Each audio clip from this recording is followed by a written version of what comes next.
There you go. $1. Kingdom of Heaven, lady. What, do you think you're gonna get into the Kingdom of Heaven for $1? It's practically change, lady. That's what this practically is. Practically. You trifle with the Lord. I wish we could talk. I really do. But I don't have the time. Some other time.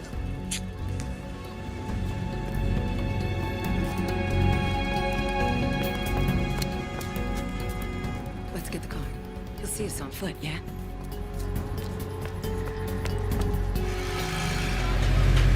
That stuff has to go out today.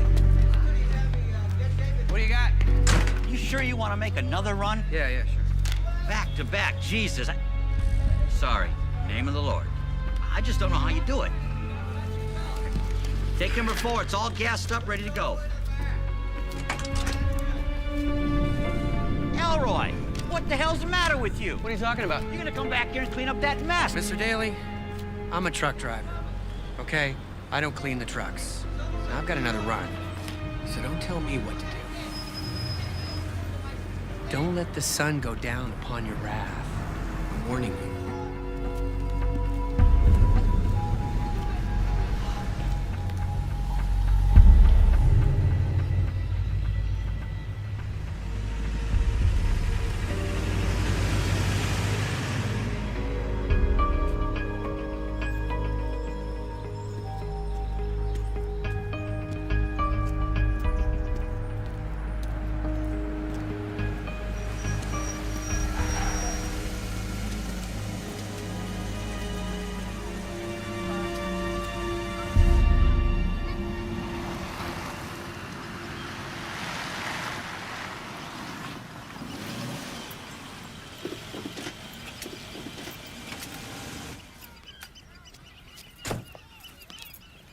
Where is he? Over there.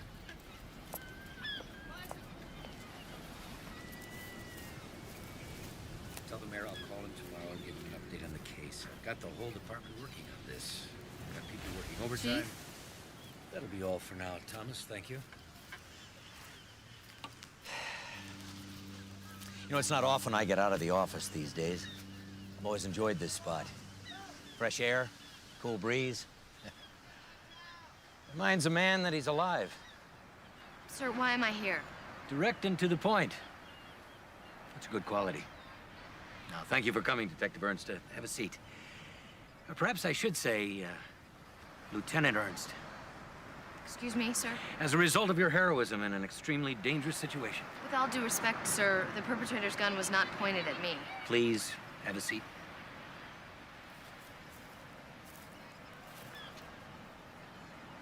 My point is that it was your decisive action under extremely difficult circumstances that reflects well on the competence of the whole department. To my father, you mean? Of course, I spoke with Councilman Ernst, if that's what you mean.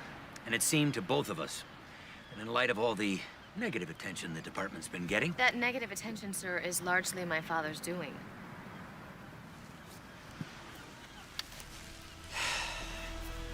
Councilman Ernst has been calling attention to a very unfortunate set of circumstances. With all due respect, sir, they're homicides, not circumstance. With all due respect, Lieutenant, the Homicide Bureau isn't the appropriate place for our most heroic officer. So as a lieutenant, you will assume command of the Sex Crimes Unit.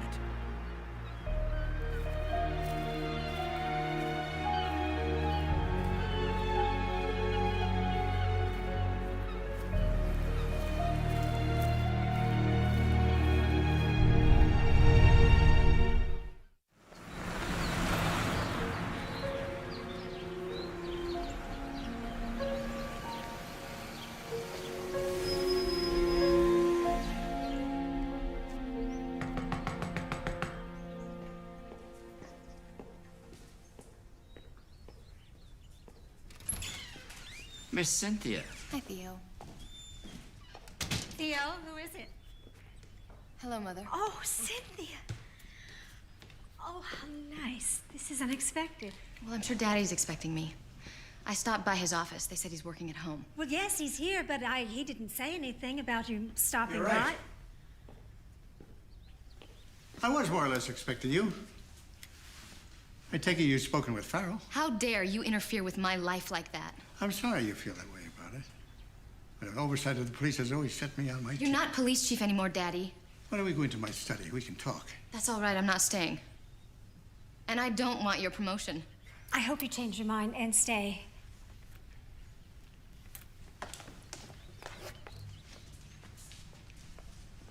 This has got to be the strangest reaction to a promotion in the history of the department. I'm sure you made lieutenant without anyone pulling strings for you. Don't kid yourself, Cynthia. Anyone who amounts to anything in this world has benefited somewhere along the line from influential friends. Daddy, there couldn't be a worse time than this. You know that. I'm working a very important case. Of course I know that. Now, you listen to me.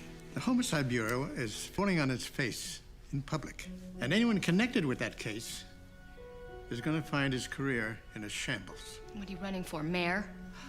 Perhaps the Senate. I really haven't made up. Fine. Let me know what you decide. I trust I'll get your vote. Of course. Isn't that what family's for? I wouldn't turn down that promotion if I were you. You'll be transferred out of homicide in any case. And I suggest you break off your affair with Sergeant Ainsley. That is none of your concern. Break it off. Or what, you'll ruin my career? You'd never do that because that's all you care about. That's all I mean to you, my precious career following your illustrious footsteps. You're right, of course. I wouldn't do anything to jeopardize your career. But I can destroy his.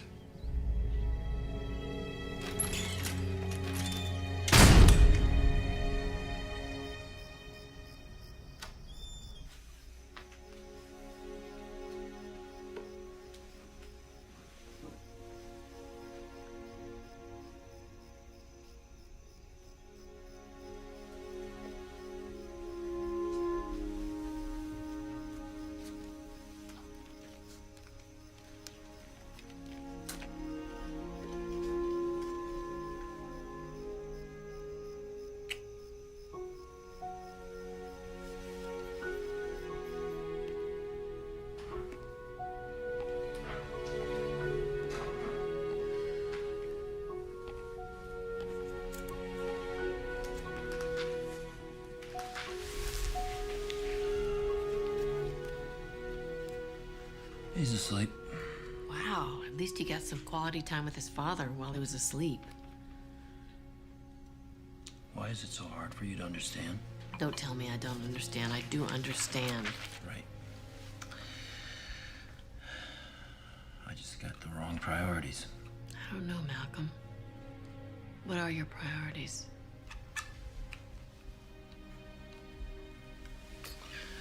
Right now,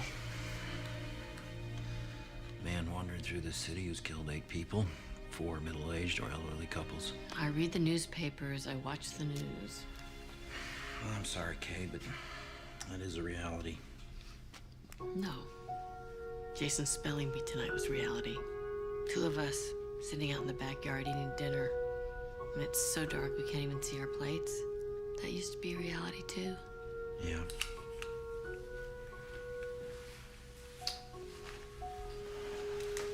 That were so. Why can't it be, Malcolm? Those other things don't have to be part of our lives. Let's say you're driving. You see a little kid in the street, lying next to their bicycle. Do you stop to help him? Or do you just keep driving because you might be late for Jason's spelling bee? It's not the same thing, Malcolm. But they're there, Karen.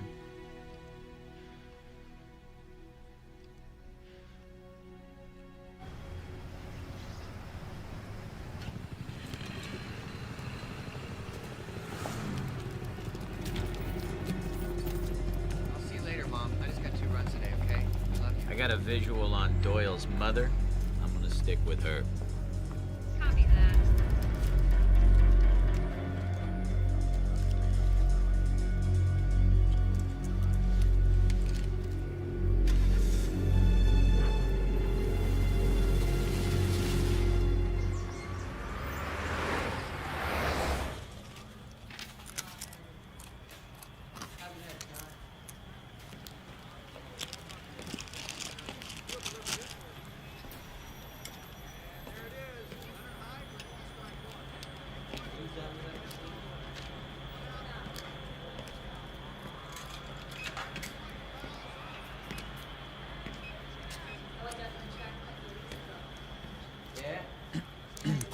Pardon me, ma'am. I'm sorry to bother you, but I normally don't do the laundry, and the missus is a little under the weather. Could you please just help tell me where I might find some fabric softener? There's machines over there. Everything you need. So there are. Thank you very much. Thank you. I just hadn't counted on the kindness of others. Well, that's our duty as Christians. I am so glad you said that. May I repay you with my kindness, ma'am? No, you don't need to. I just can't keep calling you ma'am. Oh, Beatrice. Beatrice Doyle. That's a fine Irish name. Actually, it's English. With an I. D-O-I-L. Arthur Addison. At your service, Mrs. Doyle. If I may, pardon my impertinence, but you're not doing yourself any benefits here with this product that you're consuming. Doesn't matter. Oh, yes, it does. I wouldn't even be bringing it up if I wasn't going through it with the missus. Is it a sickness unto death? Pardon?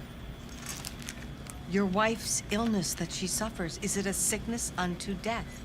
Oh, God, I hope not. No. You cannot call upon the Lord like that for the bodily health.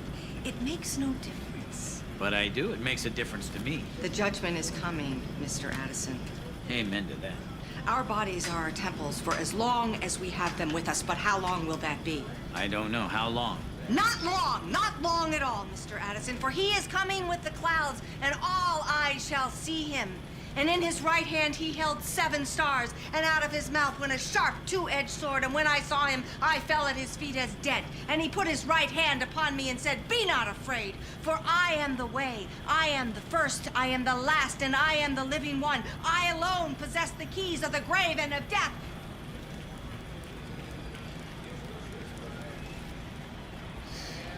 Oh, that was beautiful, Mrs. Doyle. That was just beautiful.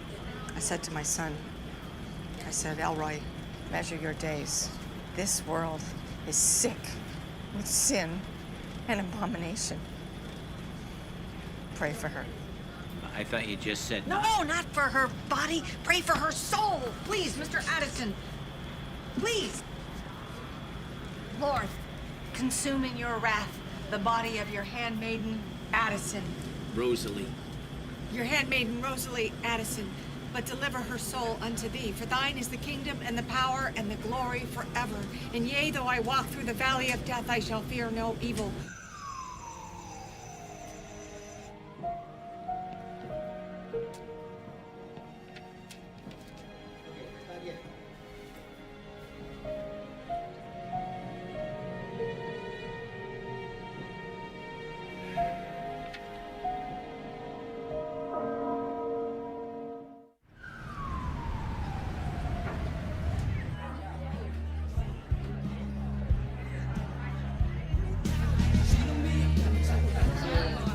Hey, baby, looking good. Hey, baby, go socialize. How are you?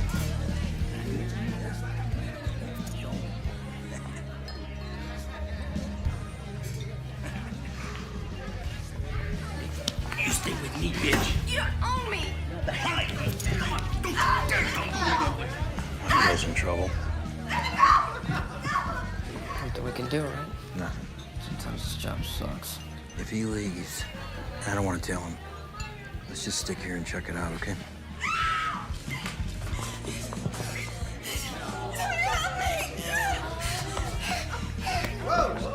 Okay, let's go. Let's go. Down. You, give me some clean towels now. Okay, you're gonna be all right. You're okay. You're gonna be all right, sweetheart. We're gonna get an ambulance. You, call 911. Tell them it's code 32. Code 32. Here, hold that on there.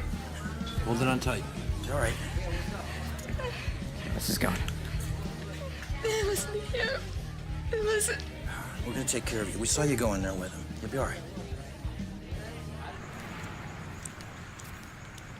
This dude must be hiding under a rock. Well, hang in there, Hank. Maybe he'll find you. Ha, very funny. This time I'm gonna wait in the car and you come out here. Yeah, right.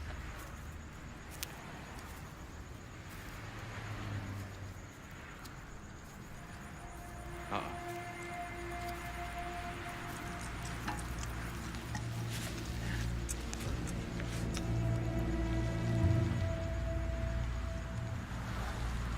What's going on? There was just someone walking toward me, but now I don't see him. Take a look. All right.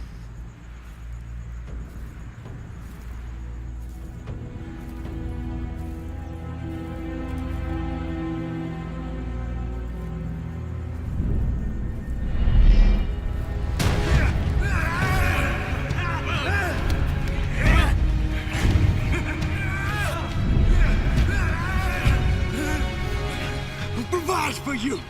I don't know what you're talking about. The Lord provides for me. Relic? Hank! You can't come here and steal my riches.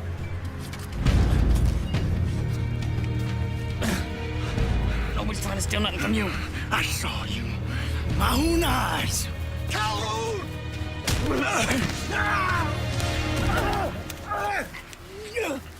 You have the right to remain silent. If you give up that right, anything you say can and will be used against you in a court of law.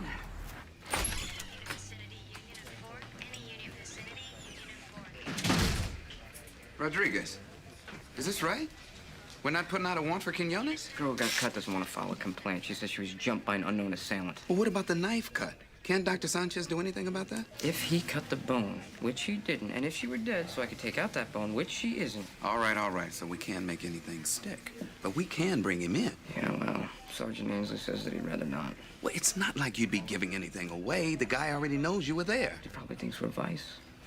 Sarge just would rather not let him know that homicide's taking a look at him. Where's Ainsley? He's in the coffee room talking with Ernst. She's not in the squad anymore, is she? She's transferred out. Lieutenant? I miss working homicide. You do? With you. Well, maybe you should have turned the job down then. Oh, I couldn't.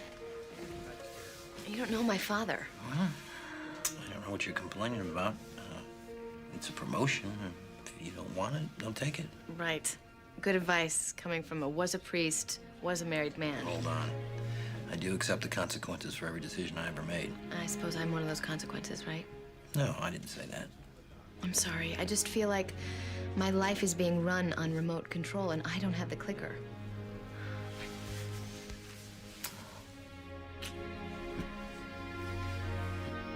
He wants me to stop seeing you. Sarge!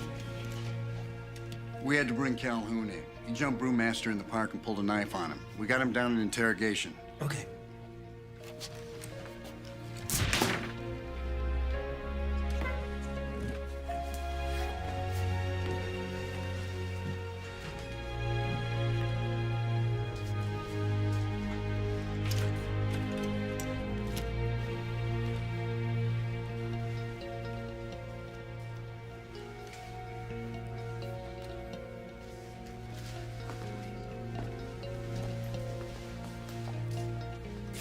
Is this a suspect? Just someone we're watching. Excuse me.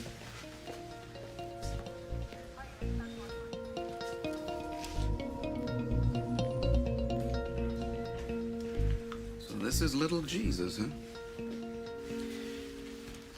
What do you think? I don't know. Just someone he's watching. James, this is Detective Ainsley.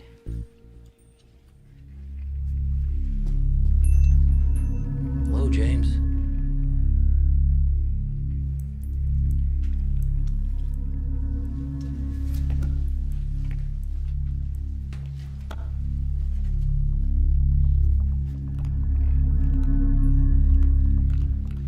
How long's he been in this catatonic state?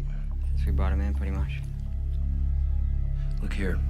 Your sheet says you haven't done time, but this is an assault on a police officer. You're gonna have to help us out a little if you want us to help you. What do you mean when you said the Lord provides for you? How does he provide? Does he provide you with money? Food? Listen to me, James. You don't have to talk to us. That is your right. But if you don't want to talk to us, you have to at least tell us that. Is that what you want, James? James is dead! I'm not James! You can't call me James! I'm not James!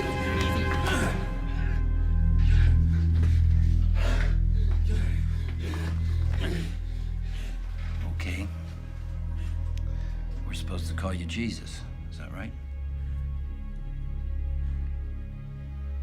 I am the first and the last and the living one, and I possess the keys of the grave and of death.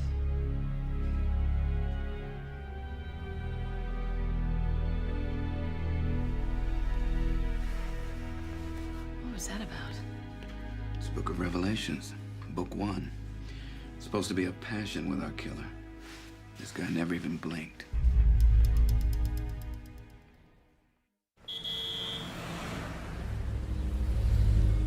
Mr. Calhoun has no criminal record. He spent the past 2 days at a psychiatric facility. Your Honor has the report. Your Honor, it wasn't 2 days. He was arrested Saturday night. This is Monday morning. The number of hours is not the issue, Mr. Knowles.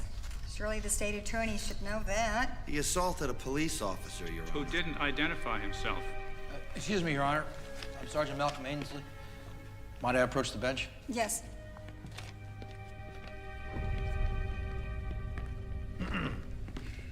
Your Honor, I'm with the Homicide Division. Perhaps you are aware of the number of gruesome murders in the city of late, and we are convinced that they are of a serial nature. What does this have to do with Mr. Calhoun? We have a short list of suspects and an application for a search warrant. Does your client even have a residence? Yes, Your Honor, he does.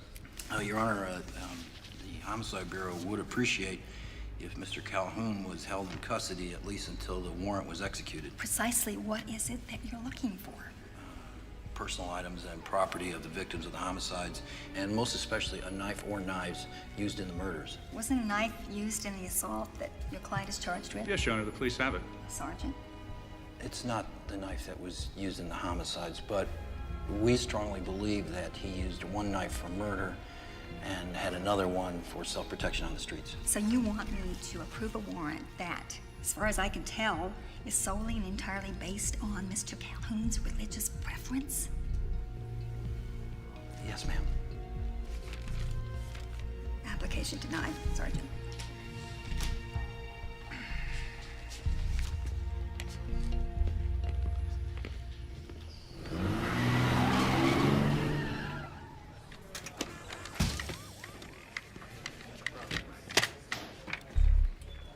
You want to give us a clue?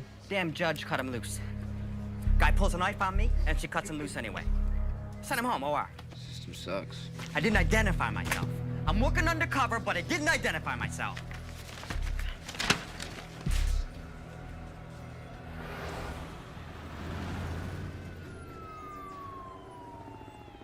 That's the only double-bladed I got. What are you saying? You had more, but you sold them all? I'm not saying that, no. The original Bowie knife wasn't double-bladed, you know. I didn't know that. All I need to know Jim Bowie went to a knife maker named James Black. Bowie gave him his specifications, but Black made him 2 knives. One was exactly like Bowie described. The other was double-bladed like these. Thank you for the history lesson, but all I need to know is if you sold it. By all rights, it should be called the Black knife, not the Bowie knife. Is that a yes or is that a no? Don't sell anything like that this time of the year. It's not the hunting season for months. It is for the guy we're looking for. Thanks.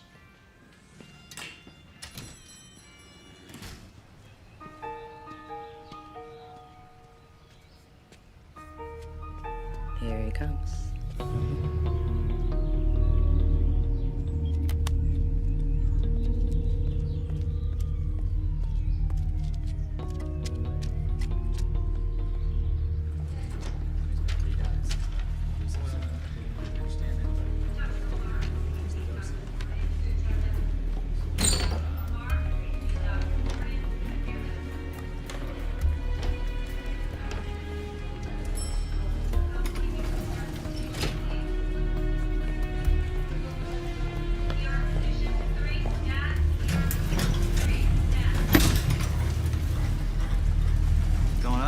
Oh, yeah, you just surprised me, that's all. Sorry, I didn't mean No, it's very kind of you. Floor? But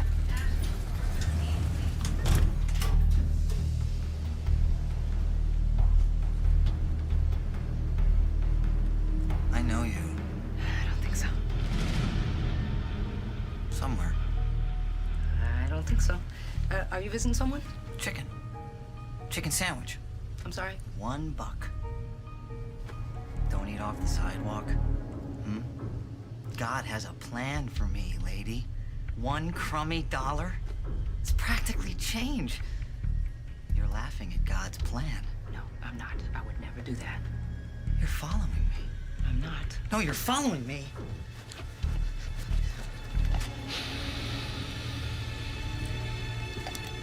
It says it right in here. The Lord watches over me, but the devil had the power to assume a pleasing form. I'm not the devil, and I'm not following you. Good morning, Eden. How you feeling? I'm fine, Doc. Come on, we're ready for you.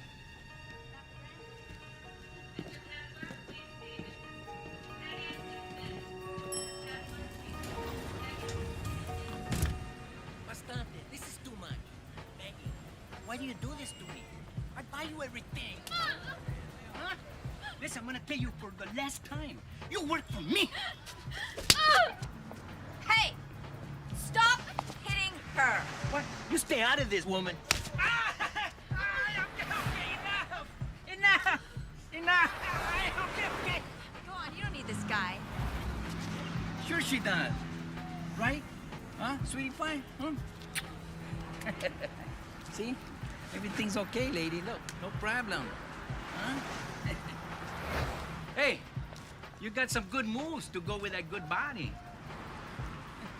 Hey, What? you wanna make some easy money?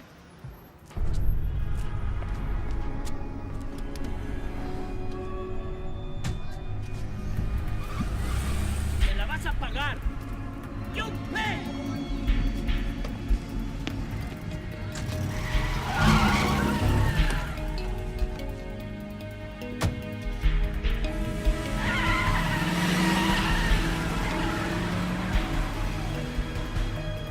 This is homicide 9-7. I'm on Rutledge and 8. Catch me through to the nearest RMP.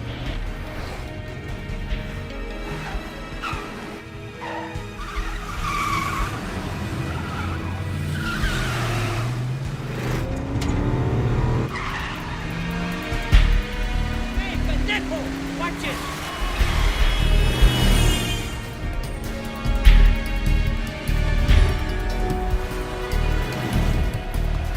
Proceeding north on Washington. Stay parallel. I don't want him seeing any radio cars.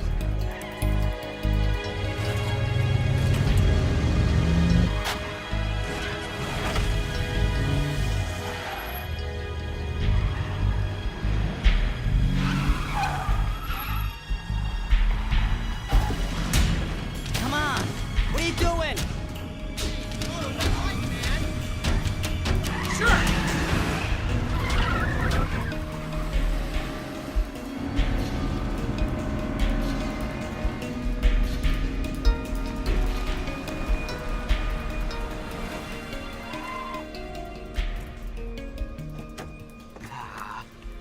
You better get over here, Haviland and River Road. I lost him. Copy that. Unit en route. I got shots fired. Shots fired!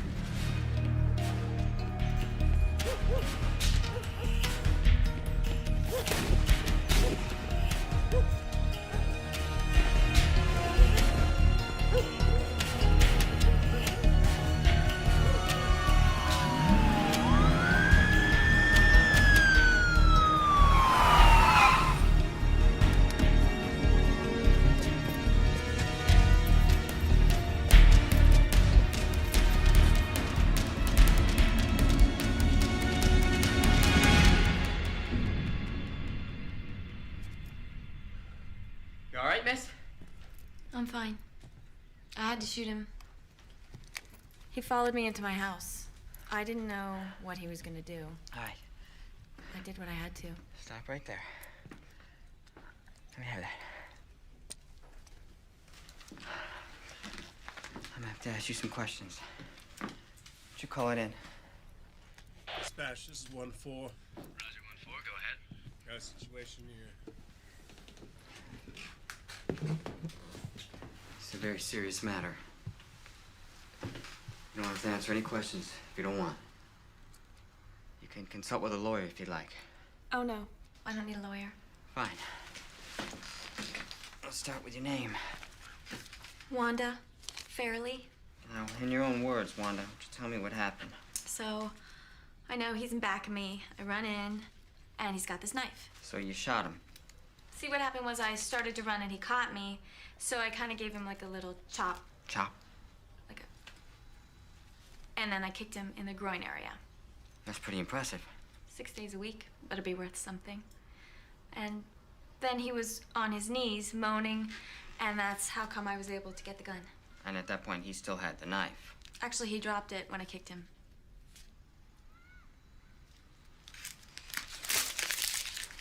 Okay. I want you to listen to me and do exactly what I tell you. Okay, in another second, I'm gonna ask you again if you want to talk to a lawyer. You're gonna tell me that you do. Later on, when you call the lawyer, you're not gonna tell him we had this conversation, okay? Okay. Now, I'm gonna have to ask you a few questions, Miss Fairley. You don't have to answer if you don't want to. You have the right to consult with a lawyer. Yeah, okay. Okay, what? Yes, I'd like to consult with an attorney.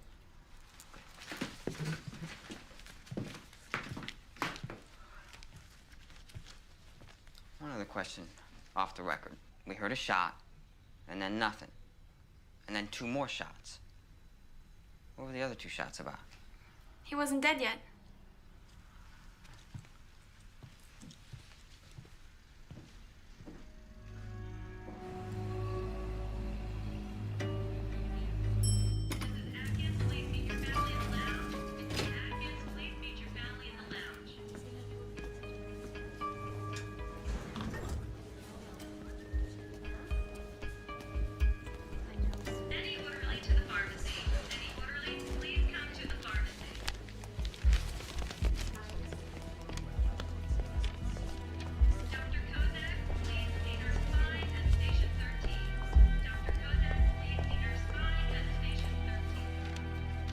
Say hi to Charlie and stay out of trouble.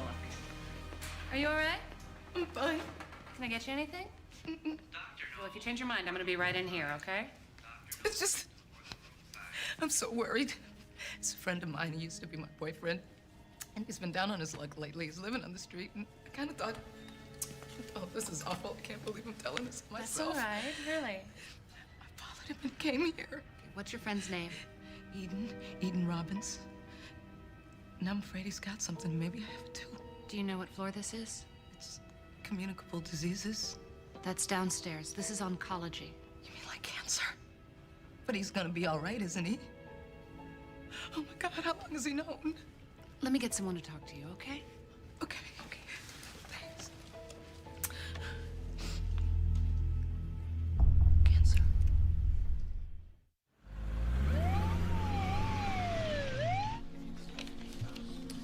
Well, it's certainly going to have to be looked into. A person can't use deadly force just because they feel like it. You gotta be kidding. Hank, you're not supposed to shoot people who don't present a danger. What are you talking about? That guy knifed I don't know how many women. Whatever threat he presented was pretty well past when she opened fire. Give me a break. Can you answer me one question? What does the jury know? They know that there's this 28-year-old girl that had the guts to stand up to this pimp with an 8-foot-long record of violence, who was beating one of the girls who worked the street for him. They know the pimp followed her home, busted down the door, and attacked her. Look, maybe they won't convict her, but the point is... What? That there's some sort of public relations advantage gained here by us looking like asses? All right. All right. Just put off the table, Brewmaster. Okay, the police chief is called twice already today. He wants to know if the deceased is our murderer. We didn't find a single thing in his apartment. Yeah, and the knife he was using isn't a match, not even close. The other homicides don't seem like this guy's style. When he had a style. And when he had a style. Well, gee, that's very disappointing. I mean, it's always nice when we can hang our unsolved homicides on a dead man. Well, I guess that takes care of new business. How about old business? Can anybody tell me what, if anything, we have? Eden Robbins has got cancer. Don't know what kind, but he goes to the hospital for treatment. If Elroy Doyle is crazy, then his mother is as big a wacko as he is. The end of the world is coming. Total destruction. Calhoun's vanished. Lying low is what I heard. Robbins found out about the cancer about 2.5 months ago, which is just about when the killing started. And to quote Doyle's mom, out of his mouth went a sharp, two-edged sword. Now, I looked that up myself. That's Revelations 1:16. The cancer gives Robbins one hell of a reason for taking everybody with him, so. I told her my wife was sick. Wife? You gotta be kidding. No. We prayed for her soul right there on the floor of the laundromat. She fell for that, did she? Yeah. Talk to Karen, Malcolm. You keep bringing up my relationship, but what exactly are you prepared to do? If right now I said that's all over, I have not heard one word from you about any commitments on your part. Don't pin this on me, Malcolm.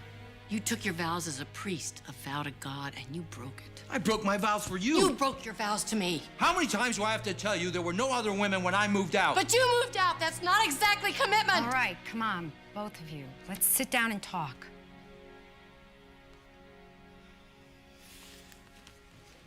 You too, Malcolm. I don't feel like sitting down and talking. You want to know why? A couple of days ago, I saw a 15-year-old girl cut so badly she required 4 pints of blood. But she won't even identify the man who did it because she's scared to death. You see, that's what I've talked about 100 times. She's got a point, Malcolm. That's a very heavy burden to lay on a marriage. You can't bring troubles like that home with you.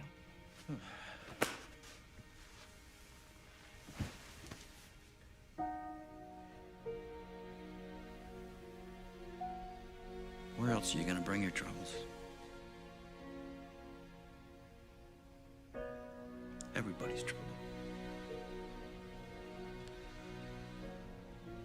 That's why we need each other so desperately.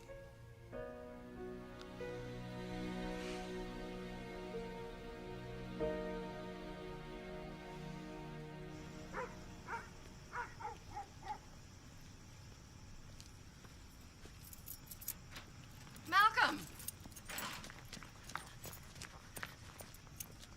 I just wanted to say... I don't know what I wanted to say. Well, that's a start anyway. That was good in there. I never thought of you as needy. Oh, I'm sorry, I didn't mean to. Don't apologize. It's good. You always seem so self-sufficient. I try to be. Maybe you shouldn't.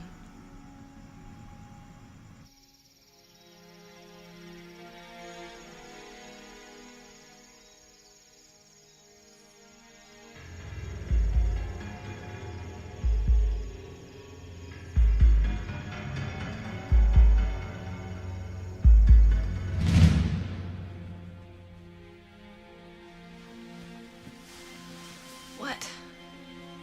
What's the matter? Malcolm. Well, that was a nice explanation. Thank you. Well, what do you want me to say?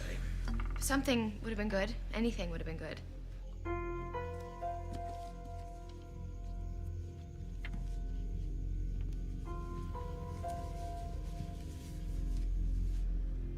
Does this have anything to do with your little session at the marriage counselors with Karen?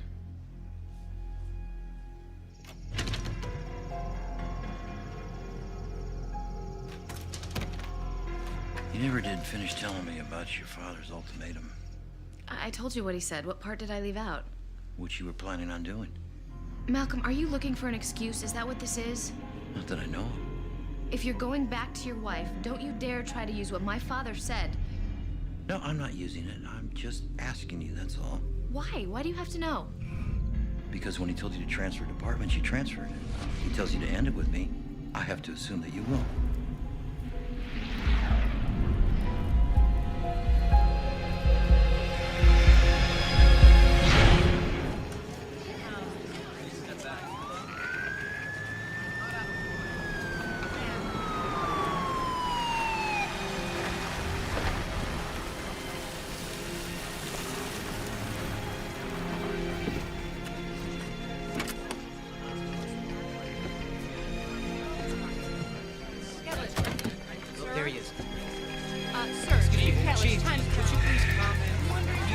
is a terrible tragedy. Tragedy for the city, which has lost one of its most beloved leaders. Tragedy for the police department, which has lost one of its most respected former chiefs. Above all, tragedy for the family. Was Mrs. Ernst killed too? As you can see, I have just arrived. I Are have there no any information for you. Our press liaison will keep you informed. Thank you very much. We just heard from Chief of Police Farrell Kelly.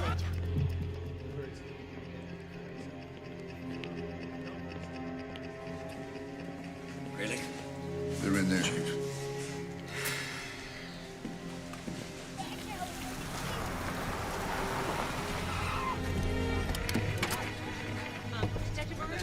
Excuse me. Spoken to your parents recently.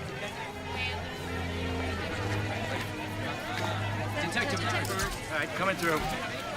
Later. Will you be Deal with that later. Do that later. Miss Ernst, do you think serial killer was involved? Is there anything you would like to say?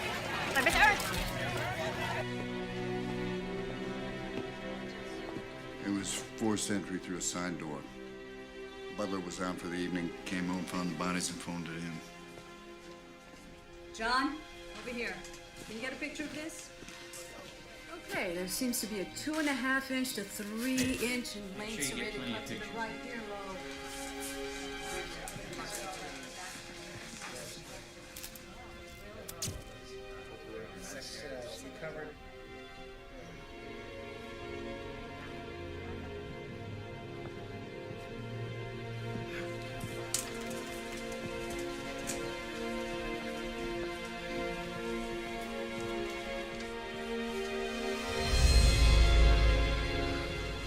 I'm so sorry, Mom. He kept saying we should have caught the bastard by now. We'll catch him. We will. We will. Sanchez. His ears were cut off. He that has an ear, let him hear what the Spirit says to the assemblies. Shamus. He had a scotch last thing every night in his study. If Theo had the night off, they must have been alone. Why don't we go somewhere else and talk? Mommy always went to bed first at night. I don't know why she would have been down here. Unless he tied Daddy up first. He must have tied Daddy up first, and then he went up and got her. There are no signs of a struggle upstairs. Scuff marks on the carpet when he dragged her. No, none. Well, then he carried her. He's a big man. What are you standing here for? That's evidence. Go find him. Do something.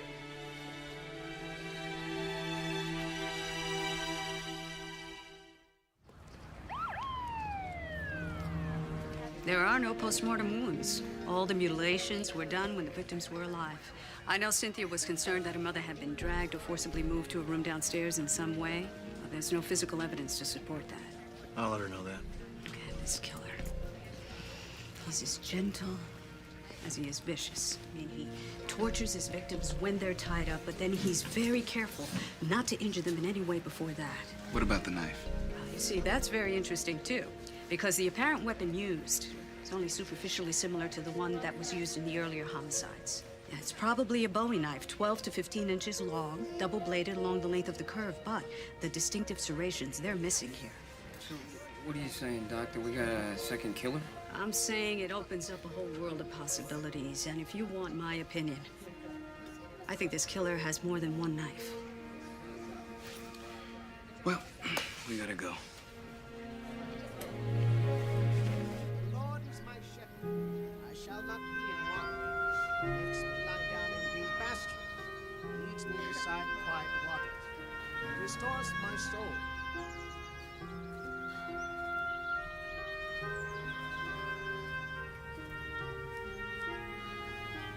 Even though I walk through the valley of the shadow of death, I will fear no evil. You are with me. Your rod and your staff, they comfort me. You prepare a table before me in the presence of my enemies. You anoint my head with oil, my cup overflows. Surely goodness and mercy will follow me all the days of my life.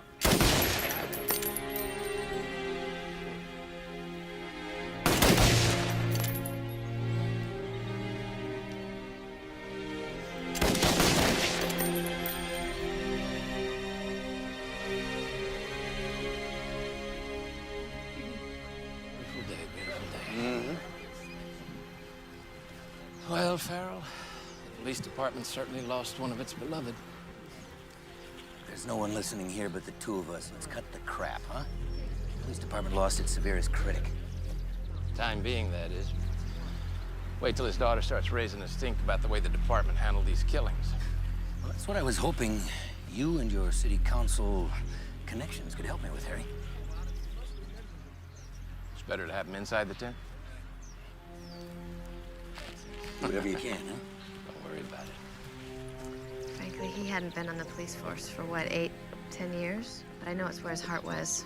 I think he would have wanted a police funeral. You have our deepest sympathy. Condolences.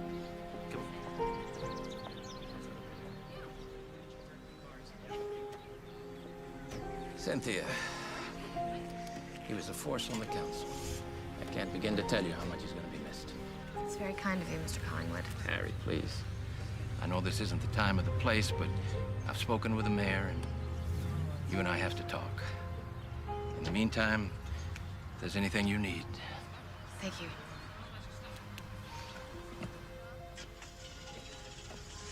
Let's go.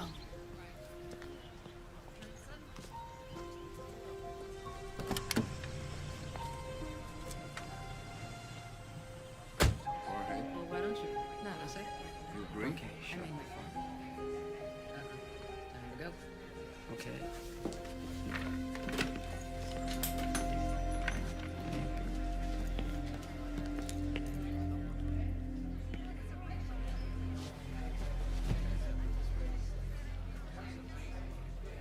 A bunch of us were talking, Sarge.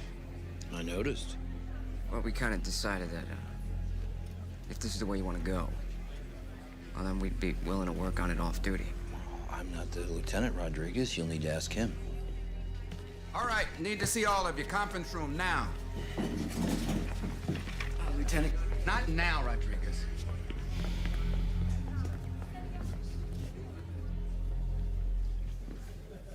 All right, we got 4 viable suspects. Calhoun. We may think that he sleeps in the park, but the public defender claims that he has a lawful residence. Find out where it is and see if there's anybody there that can tell you anything about him. Robbins, ditto. I want him watched. At some point, we might want to get court orders for the medical records. Doyle. I want to know where he goes, and I want to know why everybody dislikes this guy so much, huh? I also want the trucking routes, especially during the times of the killings. Was he anywhere near the victims? That's the question. Doyle's mother. And Martin, you said that she was a pretty powerful woman, huh? You think that she could subdue a middle-aged or elderly couple? It's possible. She ripped open a bag of potato chips with just 2 fingers. I saw it with my own eyes. All right, all right. 4 suspects, round the clock on all of them. Now, obviously this is going to require a considerable amount of overtime. I'll approve all overtime pay as needed. Excuse me, Lieutenant. Detective Rodriguez might have something to say about that, Jorge. No. No, it's nothing. We're fine.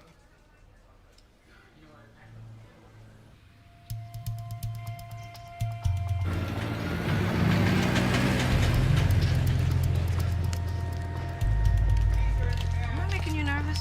I'd appreciate it if you do what you have to do and get out of here. I don't want Doyle coming back and finding a cop going through the records. And we appreciate your cooperation, Mr. Daly, so...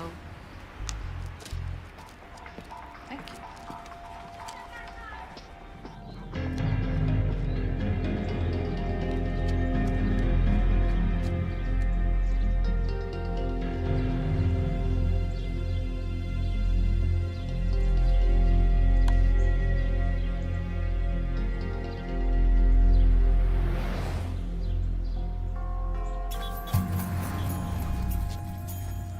Excuse me, ma'am. Spare some change for God's work. Thank you, ma'am.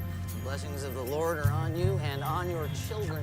Excuse me, ma'am. Could you spare some change for God's work? Jesus personally asked us to feed the hungry. Thank you very much. You're a good Christian. He seems to do pretty well for himself. He's making more than we're making, that's for damn sure. That's a joke, I guess. I don't know. The more we do this, the dumber it seems.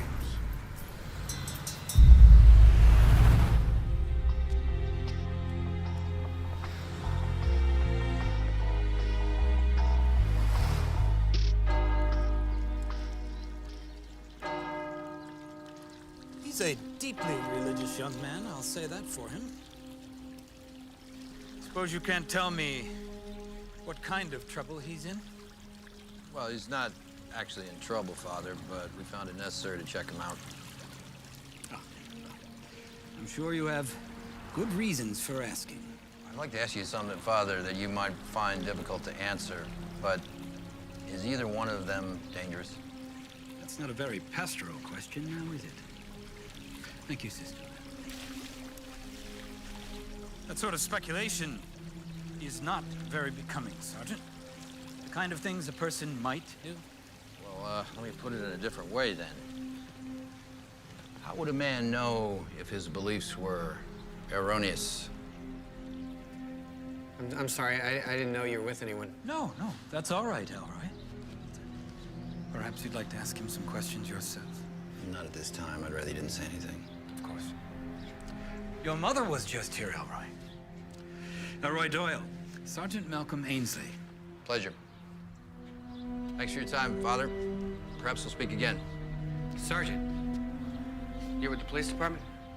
Yes? I don't think we should trust the police. Well, I don't think blind trust in any institution is probably a good idea. You think you know something about justice? Justice is mine, said the Lord. I will repay. None calleth for justice, nor pleadeth the truth. They trust in vanity and they speak lies. They conceive mischief and bring forth iniquity. Nice meeting you, Elroy. Later, Father.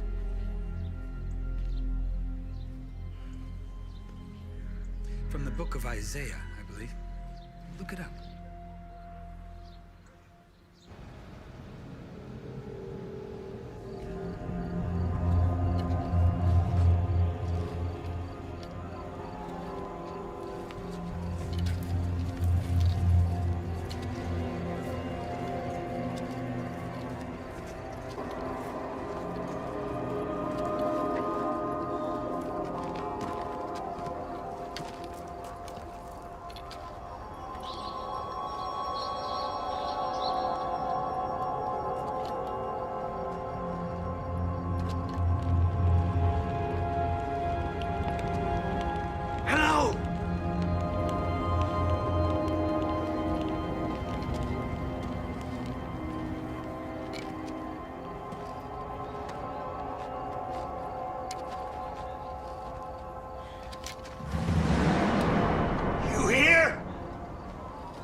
Malcolm, you're starting to sound like a priest, not a detective.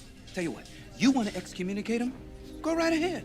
But round-the-clock surveillance on people who have no known connection to these victims, no. No.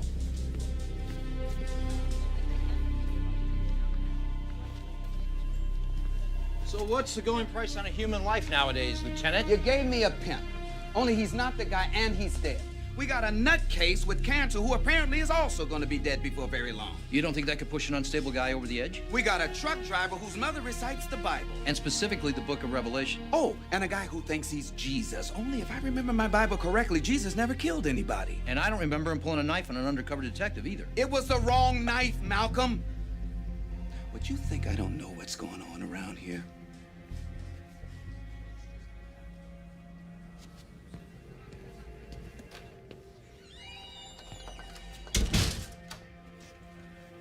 I don't know what's going on here, Leo. Maybe you can tell me. I worked my way up the hard way, Malcolm. I worked 8 years on foot and in a police car before I ever became a detective. And you know what? I didn't have any connections. Oh, come on, Leo. This isn't like you. That's ancient history. All right. Present tense. I am a detective. I did work my way up to become commander of this division. And it wasn't a fast climb. But I did think that maybe one day I might be able to retire from here. You won't be retiring anytime soon. Well, I didn't think so either. But they're starting to sharpen their knives for me. Sure, there's a lot of heat on this one, but it's not the first time there's been heat, and I don't remember you ever having any problem handling it. You know, when Max Stearns was alive, the chief always told me to watch my back. He had a daughter in homicide. She was rising fast and looking to take over my job. Yeah, she's already told the mayor's office that if homicide was functioning on all cylinders, her family would still be alive. Oh, come on, Leo. If everything you tell me is true, then you're screwed three ways anyhow. If the surveillances work, I'm the genius who came up with the idea. If they don't, you're the fool who gave the authority. And if I say no, then I lack the imagination to see past conventional methods in an unconventional case. What's your point, Malcolm? I don't know, Leo.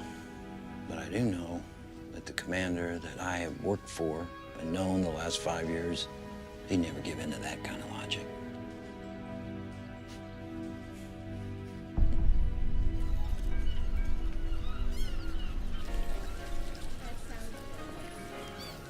Yeah, so I didn't get a response right away. Yeah, I mean, it's just really terrible. All of these things. I don't want to put pressure on you, Cynthia. If you need time to think it over, you take as much time. I don't. That's a yes, or that's a no. Wayne, that piece of legislation was supposed to be on my desk this morning. It's not there.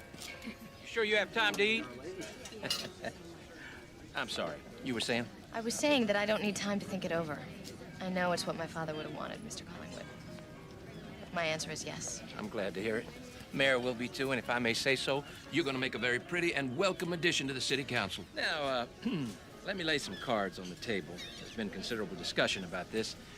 Your father's committee assignment, police oversight. How would you feel about that? Don't you think it's a little presumptuous? Well, frankly, that was the concern, but on the other hand, let's look at it realistically. The police department's taken some big hits lately. There's no one in city government with a greater stake than you in restoring confidence. We have a very good police department, Mr. Collingwood. And loyalty is a very commendable quality, Cynthia. But if you're like your father, and I think you are, you'll put your loyalty aside and call him the way you see him. I'll certainly try. Good. You can start now. The Homicide Bureau. If they had caught the killer last week, my parents would still be alive.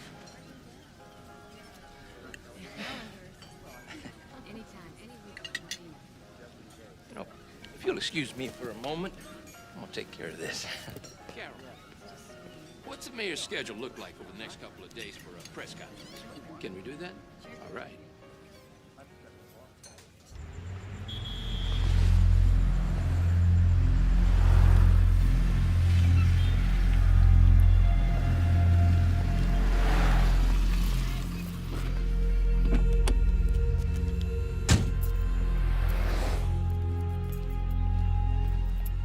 Malcolm. Karen, what are you doing here? Something matter? Everything's fine. Why'd you call? I did, but they said you'd left already. You got my cell phone number. You would have told me not to come. Come on in.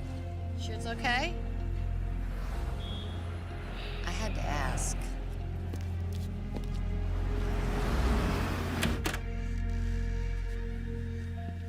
Oh my God, Malcolm. This looks just like when you were a I know. When I was a struggling priest, now I'm a struggling cop. You still haven't said why you're here, Karen. Would you like a drink first? I'm fine. Something to eat?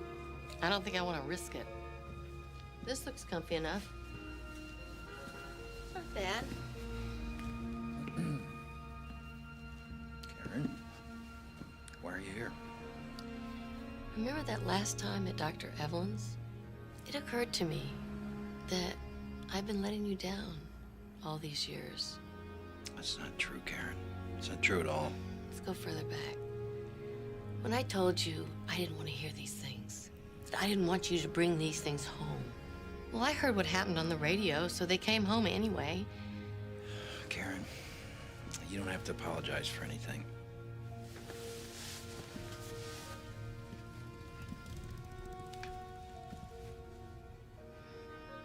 It's too bad Hallmark doesn't make one of those condolences on your husband's, girlfriend's, parents' murders. you actually shop for one? Of course.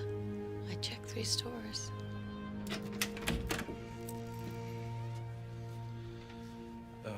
Cynthia, you haven't met Karen yet. Ms. Ernst, I'm so sorry to hear about your parents. Thank you. Thank you very much. That's why I'm really here. I wanted to tell Malcolm, and I'm glad I got a chance to tell you, but I have to be going.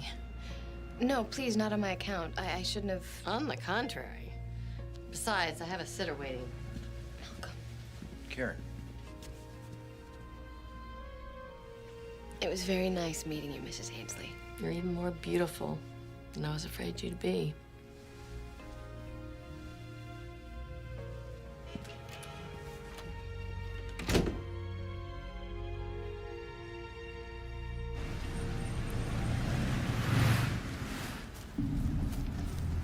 Yo, my man.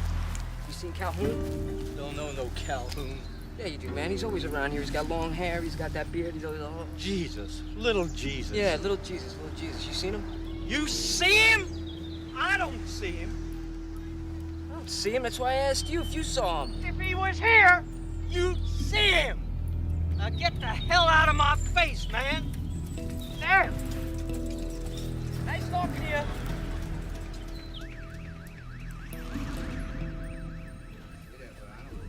You probably know he hated being called James or Calhoun. Some of the men here had a little problem calling him Jesus. In Spanish, I guess it wouldn't bother them, but in English, it didn't sit right. So you had some trouble with that, Ryan? We have our share on angry people here. Some would say more than our share. You ever pull a knife on anybody? No weapons are permitted in dormitory. But you don't search the men, do you? No, we give them their privacy. This is his bed, but as I told you, he hasn't been here for a few days. This is locker? Yes, it is. Mind if I check out what's inside? I mind very much. These men have lost their homes. They haven't lost their rights. So if he's not here, you don't hold his bed, do you? If he's not here and we need the bed, we'll assign it to someone else. We issue the locks, and we know the combinations. We would take his things out, put them in storage. But even then, we still need a court order. Okay. Well, thanks for your help.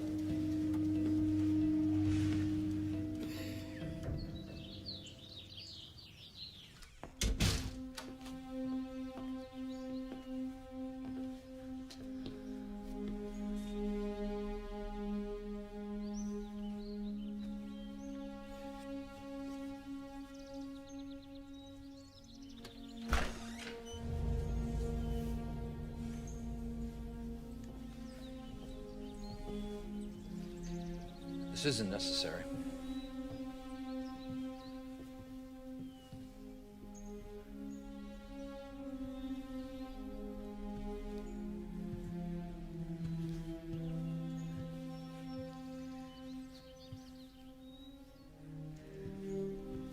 Could have put things back when they were finished.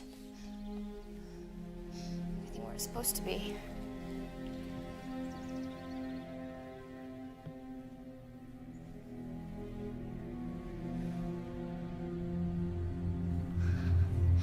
Got blood on my hands, Malcolm. It's all over everything.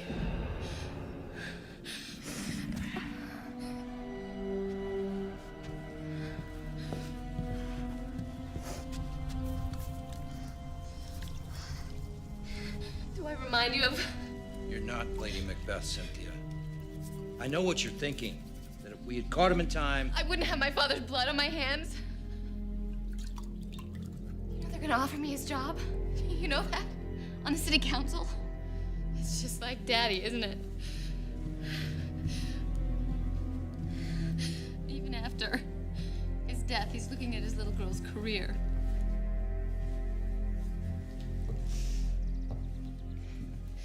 Nothing in his life became him like the leaving of it. He didn't have anyone really but me. Well, me and Theo. I think he left Theo a great deal of money. That's something you should look into. We'll look into everything. Was it the same knife? No. Well, then that's something too.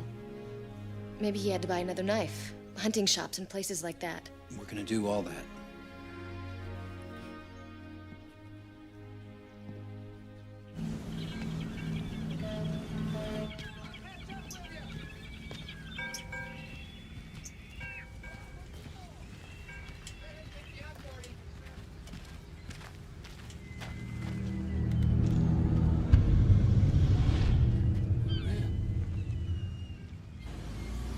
It's a common misconception that the lawyer-client privilege ends with the client's death. I'm aware of the privilege, Mr. Ziegler, but Miss Ernst is the executor, and she specifically and explicitly waived that. I don't see how your late client's interests are best served by obstructing the investigation into his murder. All right, what do you want to know? The terms of the will. Well, actually, it's a very simple instrument. There are some sizable charitable donations, and almost $100,000 to Theo Palacio. There were, of course, the children.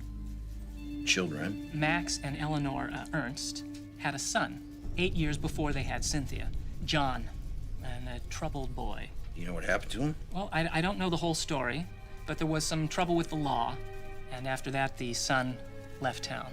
Do you know where he is now? No, Max never wanted to have anything to do with him after that. How does he figure in the will? Well, he doesn't. Well, I mean, he's mentioned in it, of course, but that was my suggestion.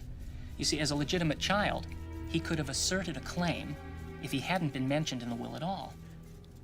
Max leaves him $100.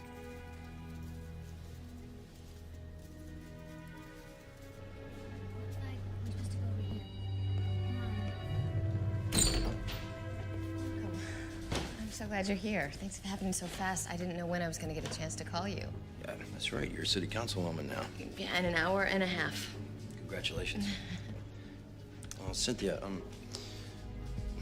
you never told me you have a brother. Why would I tell you about my brother?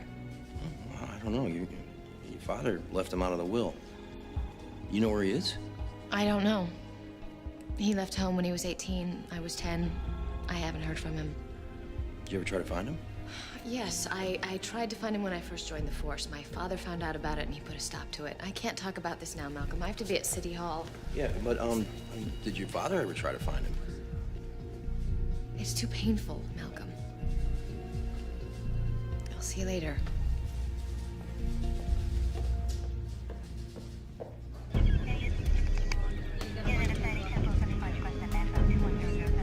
William, I want you to gather as many samples as you can from the surrounding area. I want to make sure that all this blood is his.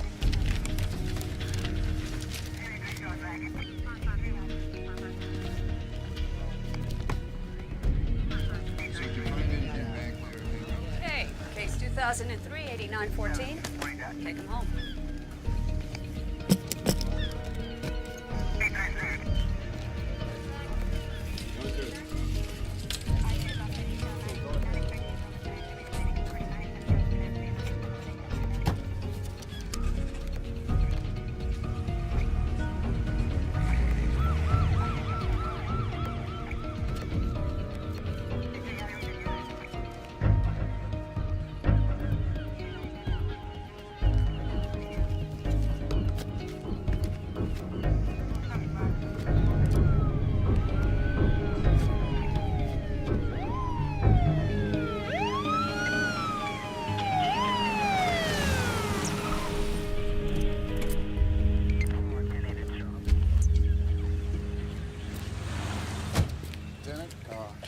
So is this confirmed, Calhoun?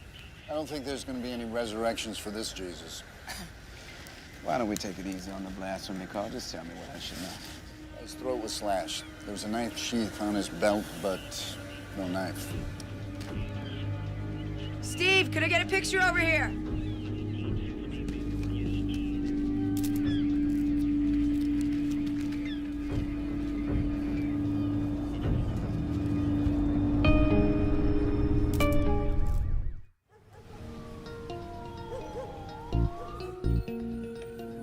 Seems in order.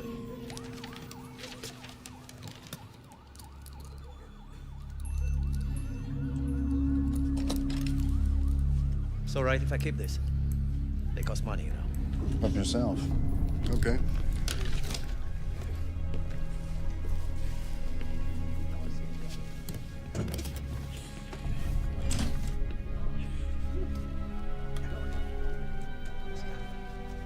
He dead?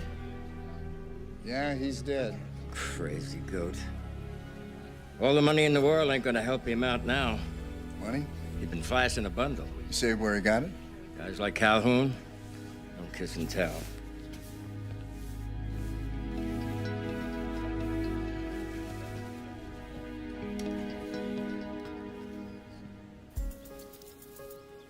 flange A is supposed to make the abut with tab C? It is abutted. Give me another one of those thingies. The manual doesn't say anything about thingies. It means these, Mom. See? He understands me. Ah. Mary, these are fine. You can run them through. You got my message about the press conference, didn't you? Yeah, I'm gonna head over there soon. Do you want me to go over there with you? No, I'm fine. Have a good evening.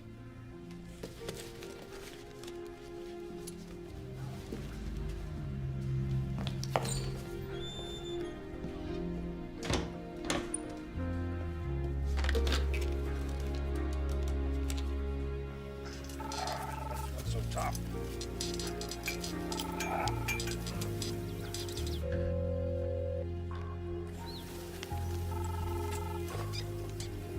No.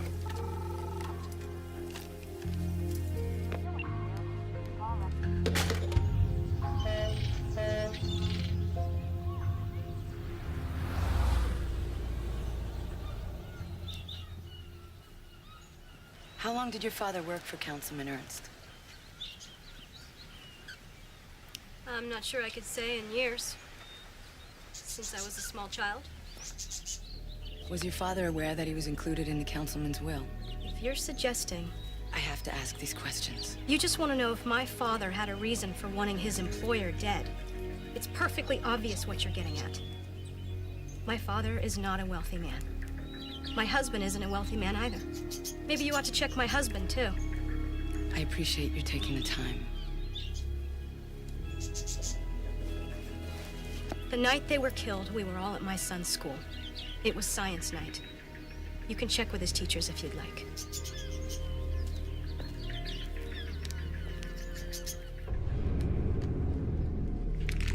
Lab results show all the blood on the scene was Calhoun's. So if the guy was in a knife fight with anyone, I'd say he didn't score any points. Now you see the blood here on the blade? That's his as well. Now the gash in his throat, which was the only significant evidence of trauma found, was made from left to right, and it appears that it was made from behind, judging from the way the wound extends and deepens towards the dorsal aspect on the right side. So what does that tell you? Well, you know, it's consistent with what I said before, no knife fight. Now, I'd hypothesize that someone jumped him from behind, grabbed Calhoun's own knife out of his sheath, and, you know, let him have it. That makes sense. There was cash taken at each of the homicides, right? Yeah, but he didn't have any money on him. That's what I'm saying. Could have been a robbery.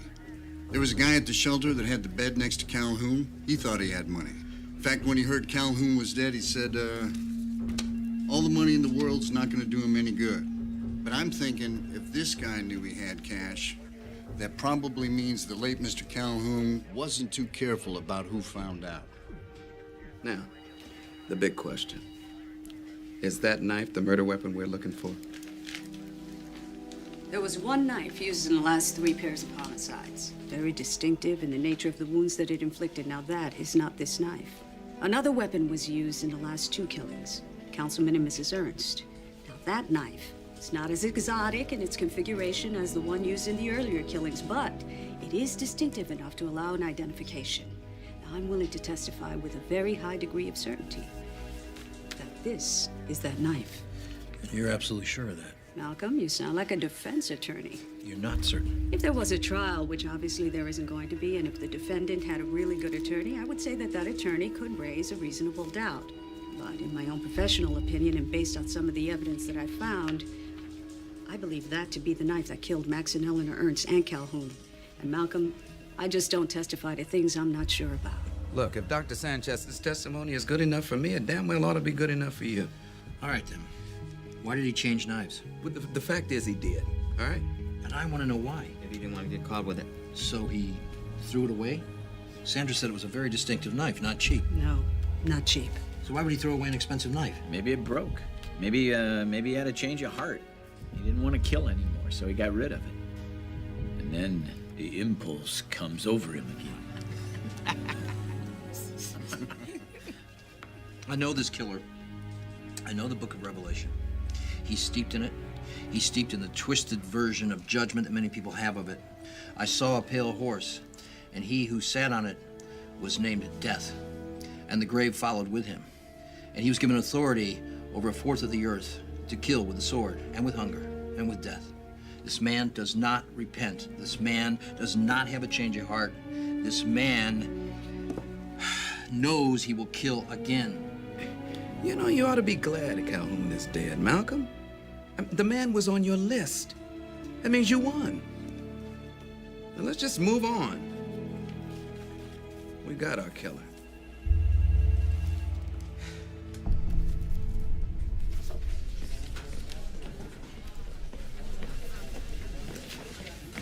¿Puedo hablar contigo un minuto?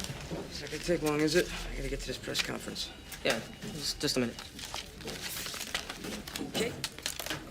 Go. I didn't want to get in the middle of all that stuff earlier, but I had to tell someone. I'm listening. It's Calhoun. The way he was killed. What are you talking about? Dr. Sanchez's autopsy stuff. Left to right, from the back, I guess that's okay. I mean, I'm no medical examiner, all right? Is there something that's not okay? You gotta picture the place where Calhoun's body was found. There's this old shack. I mean, it's falling apart. Rotten boards, big holes on the wall. I found some hairs. Hairs? Calhoun's? But on the inside of a hole, somebody else's. So, someone jumped him. They cut his throat. And then they slammed him against the shack. It's not consistent with the blood spatter. If he was cut away from the shack, there'd been blood there. There wasn't. All the blood was pulled around him at the wall of the shack.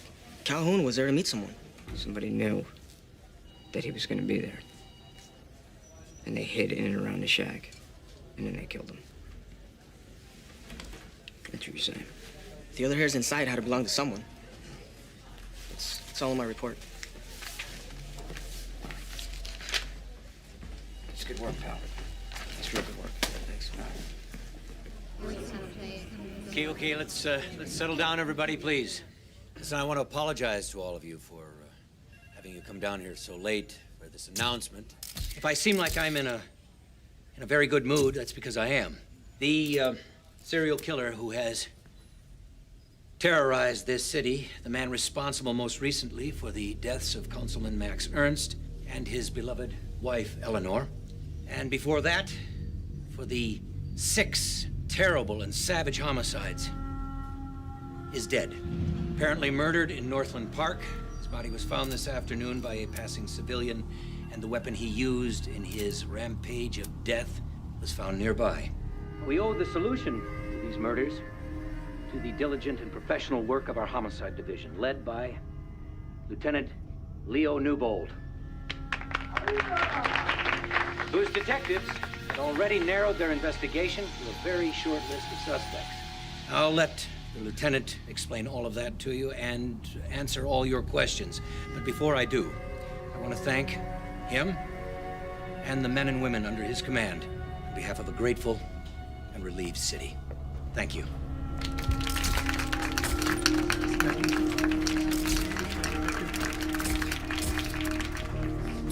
Hey, Sarge. Hold on a second. Just take a look at this. Calhoun. Take a look, you'll see. You know that thing we were talking about before, the overtime stuff? Offer still stands. Now, does that go for all of you? All of us. Yeah.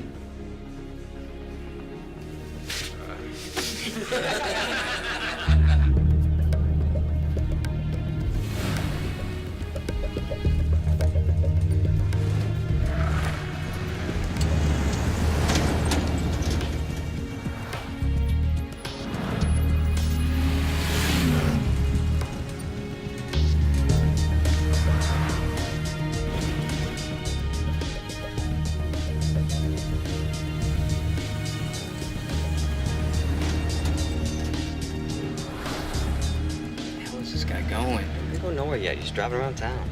Yeah. How long do you think we're going to be doing this? I don't know. You know, as long as you feel like doing it. It's voluntary, bro. No one's making you do anything. You know how long I'm going to be doing it? Until the sergeant says we don't have to anymore. Wanna know why? Because he doesn't think this case is closed yet. He's the best damn detective I ever worked with, so I figure, you know, might as well.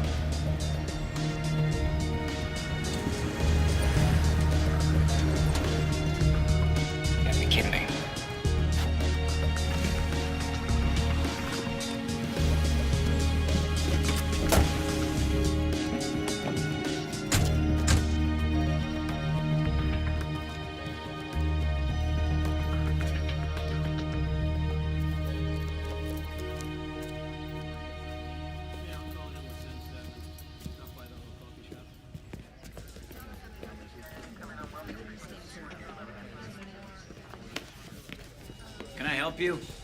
Whoa, wait a minute. You can't just walk in here. You have some business?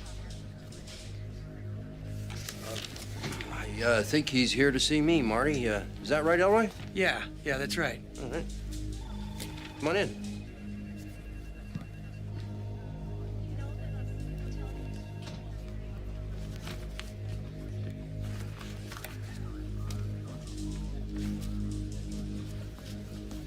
What can I do for you?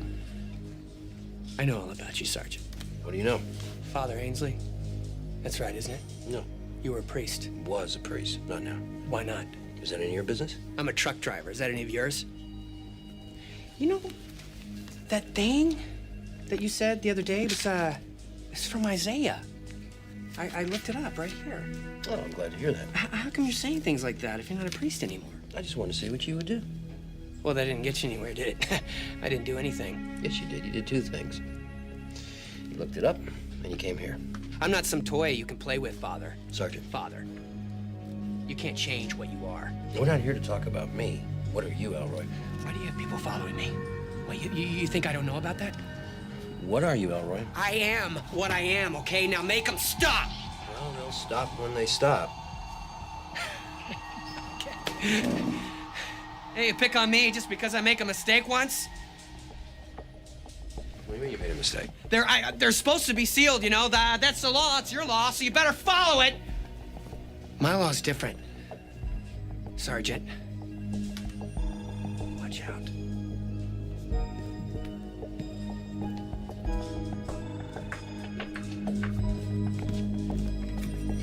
Marty? Doyle's got a juvenile record. Do me a favor, find out the jurisdiction and when. I'll get a court order on sealing it. You got it. Thanks.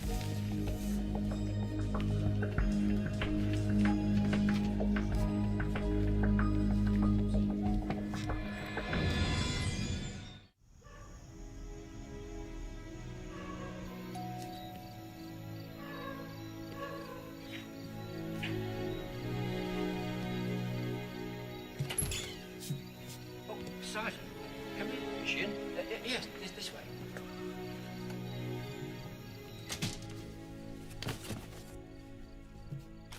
Sergeant Ainsley is here, Miss Cynthia.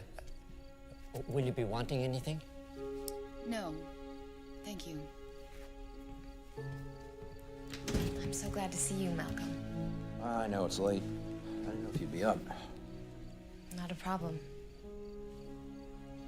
Actually, I'm not living here yet. There's still so much to do. I haven't had a chance to thank you for catching that man. We didn't really catch him, you know. No, I suppose you didn't. But it's better this way, though. There would have been a trial, 12 years of appeals. This way, it's over. Closure? I hate that word. What kind of consolations did you used to offer your parishioners? Consolations? Absolution. Was that the same thing? I don't know.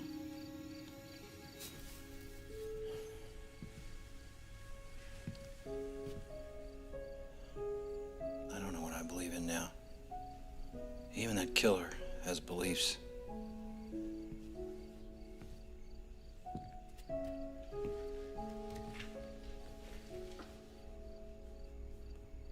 I used to be that way. That's not true. You used to believe in love and forgiveness. Not some god who told you to kill people. Well, that's the point, isn't it? We feel we have this calm in it. It's just us talking to ourselves. Is that what happened to you? More or less. I began to wonder if I wasn't living this life because of some need inside me to fulfill that kind of loneliness. And if that was true, it wasn't really a vocation, was it? It could have been. Then I met Karen. And you fell in love with her. thought, if God wants me to walk away from this, I will. I thought, what kind of calling is this if it's just me talking to myself? And if I didn't know the answer, how could I be a priest and pretend that I did? You're going back to her, aren't you? I don't know. I want to try, but I can't if... Please. And please don't tell me you're sorry. God, I hate you. You better go. Please. Don't worry about me, Malcolm. I'll be fine. I'll just run for mayor in a few years, just like Daddy was gonna do. Malcolm! Do you talk to her about the things that we just talked about? I used to. But it was a long time ago.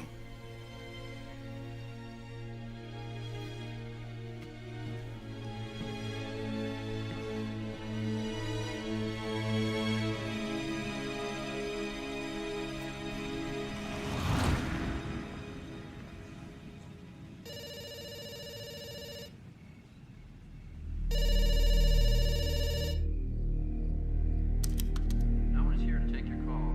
Please leave a message. Thank you. Hey, it's Quinn. Sorry about bothering you at home, Sarge. I pulled all the juvie records all the way back to when Doyle wasn't even old enough to steal another kid's tricycle. Nothing. Nothing for Doyle, nothing sealed or unsealed. I don't know why he told you he had a record, but he doesn't. I'm sure I didn't miss anything. We can talk about it in the morning. Take care.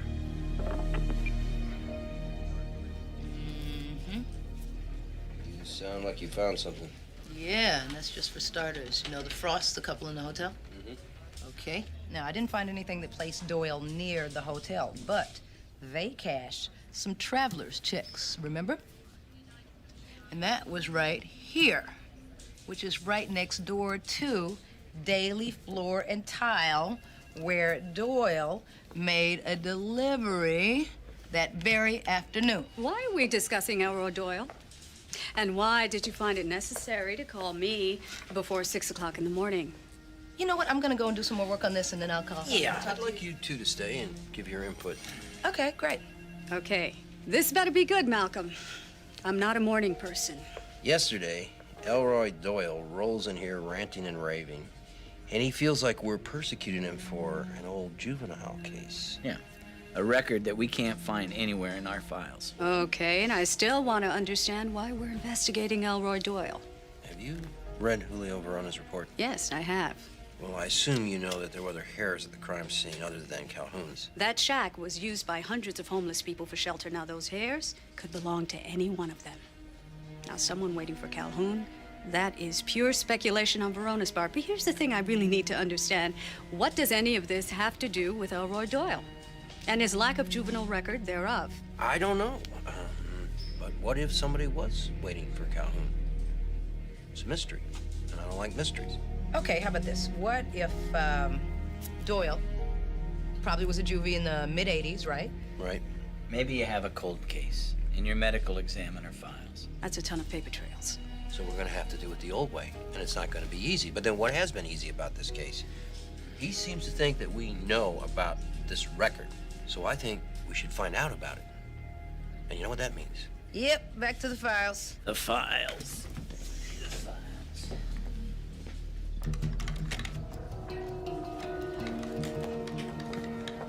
Here we go. Help yourself, Carl. Give me a break. Yep. That's it? That's all he took. He's a slow reader, darling. Thank you.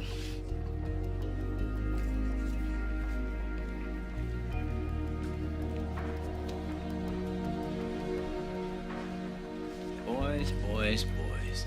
Let me help you with those, Ruby. Oh, now that is so sweet, Marty. No problem. You guys.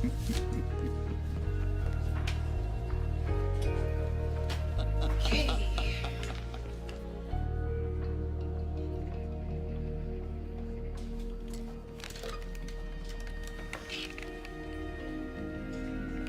it's me. Listen to this. 1986, unsolved homicide of an elderly couple. They both had their throats cut. Yeah. Now, evidence file is missing, but I have a name. Lead detective on the case.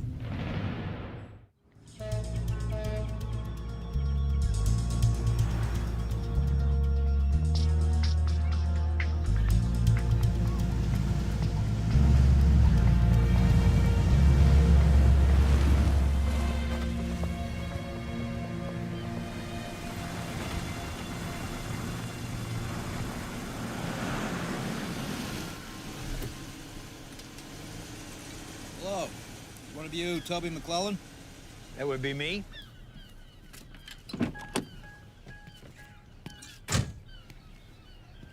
Malcolm Ainsley, homicide. Oh, my old stomping grounds. Yeah. I was wondering if you could tell me about one of your old cases you carried. And this conversation would be of a confidential nature? It would. I keep some of my old case files in the garage. I have to blow the dust off them.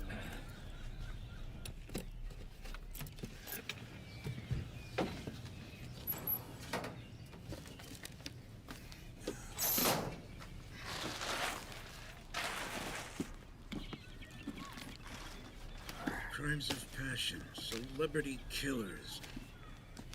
I'm not gonna find it this way. Tell me again. It was a double homicide.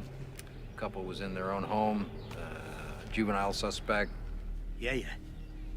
Big ox of a kid? That's him. That was some kind of cult angle, right? Detective, your memory's a lot better than you think. I think I put it under 87 because we kept it open.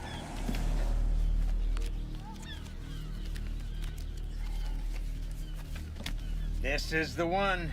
A Japanese couple, he cut him up real bad. A kid lived a block and a half away, and a neighbor saw him hanging around, if I remember right, huh? That's what it was.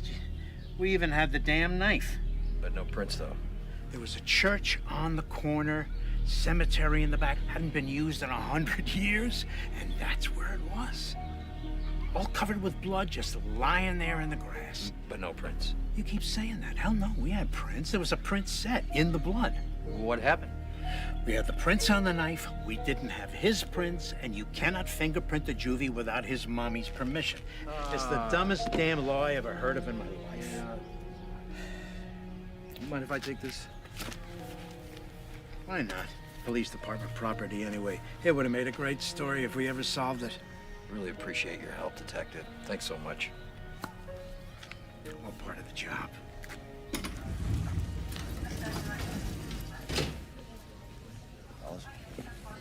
A B?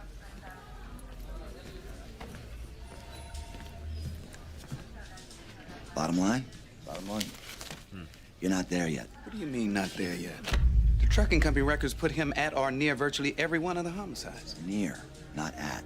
I need at. What I mean by not there is that if you arrested him, I wouldn't be able to get an indictment, let alone a conviction. What about that stuff? There's no statute of limitations. They couldn't fingerprint him then. We can fingerprint him now. There's a page from the Book of Revelation inside the envelope in there. That ties it into the homicides.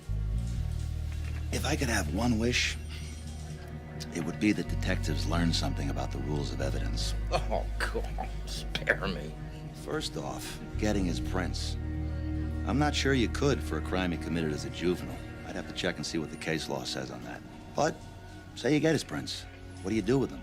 Compare them to the prints of the knife, of course. But where's the knife? It's not in the property office. So what do we present at a trial, gentlemen? We've got a 17-year-old double homicide in which all our evidence is inadmissible, and 4 current double homicides about which the police chief and you, Lieutenant, have publicly announced that the perpetrator is somebody else.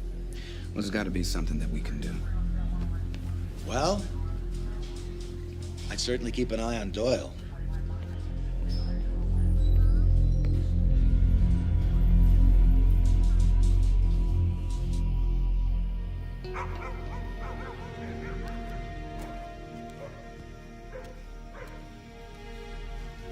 Parked his truck out front and just went in the house. Yeah. You ever done that before? No. Usually leaves his truck at the depot and takes the bus back and forth from work. tell you, always been acting real squirrely lately. Maybe we're catching a break. Lights have been off for a while. Maybe he's sleeping. You seen the mother? No. Marty, why don't you drive around the block, cover the back?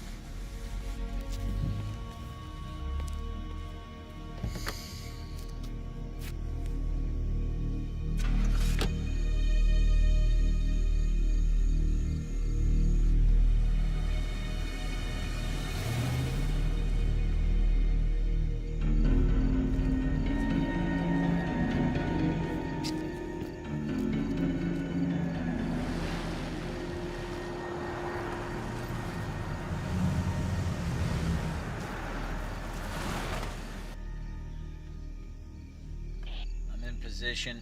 It's all quiet in the back.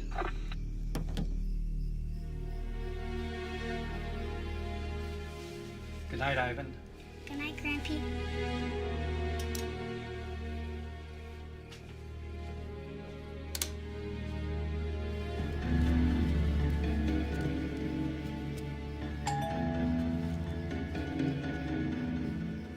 Who is it? It's Elroy. Elroy, what are you doing? It's only...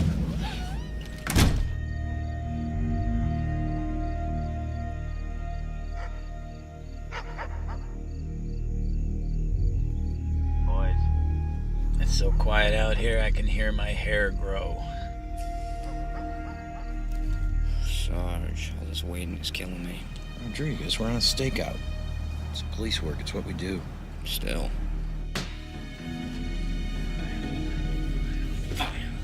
Rose, who's at the door? Rose. Filthy! Filthy! Filthy pigs!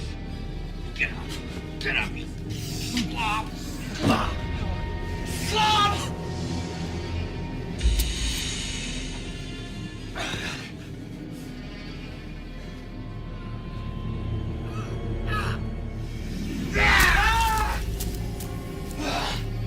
Children of Satan.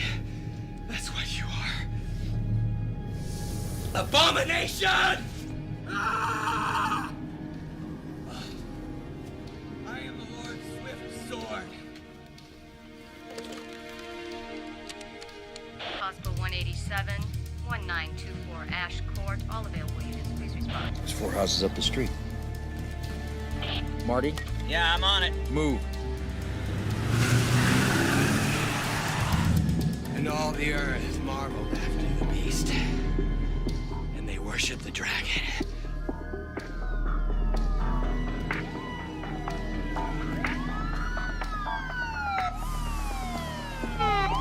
They're here now. Quinn, you and the patrolman take the front, Rodriguez around back. You boys are with me. Let's go.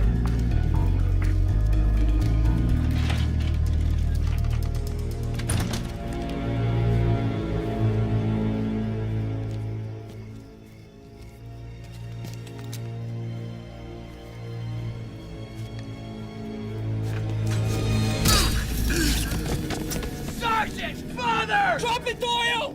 Drop the knife! All the earth marveled after the beast. I'm not gonna say it again. Drop it now. And they worshiped the dragon who gave him authority. Right there! Now! And they worship the beast, saying who is like the beast, who is able to fight with him. Drop it now! Let me get some help back here! Lieutenant Williams, block tier 3. Lieutenant Williams, C block tier 3.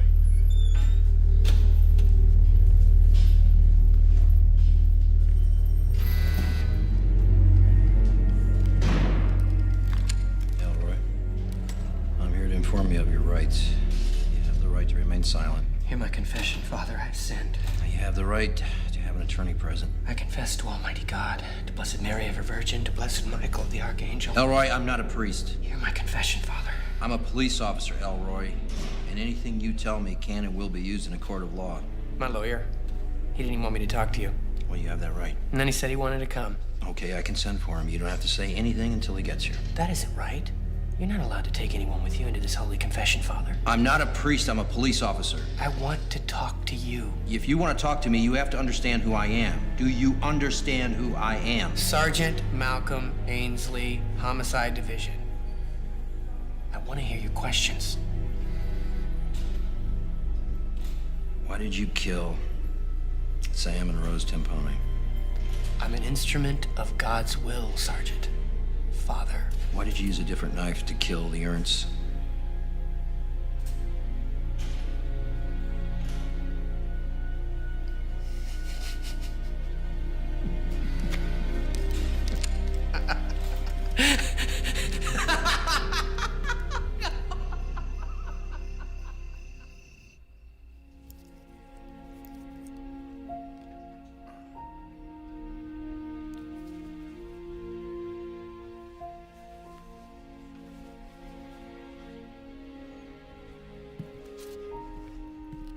Have some cocoa. It'll make you sleep better.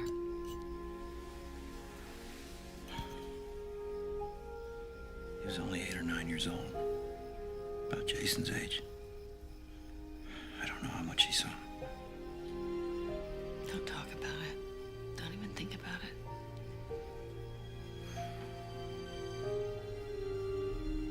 You did everything you could.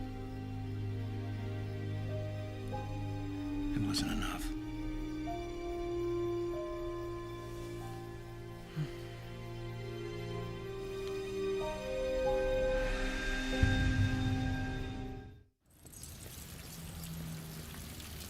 Sorry I'm late, everybody. All right. Let's do this. The company makes about 300 of these knives a year. So in just 5 years, that's well over 1,000 knives. How many of these knives have you personally examined? Several. And can you say with absolute certainty? All right. That's very good. Now, what's your point? With all due respect for Dr. Sanchez's expertise, any halfway decent lawyer is going to be able to cast considerable doubt on the notion that this one knife, and only this one knife in all the world, could have killed the Frosts, the Urbinas, the Hennenfelds, let alone Mr. and Mrs. Ernst, where we already know he used a different knife. What if we dropped my parents' case out of the trial? No, Cynthia, you don't have to do that. You're as much a victim of this man as anybody. Thank you, Leo.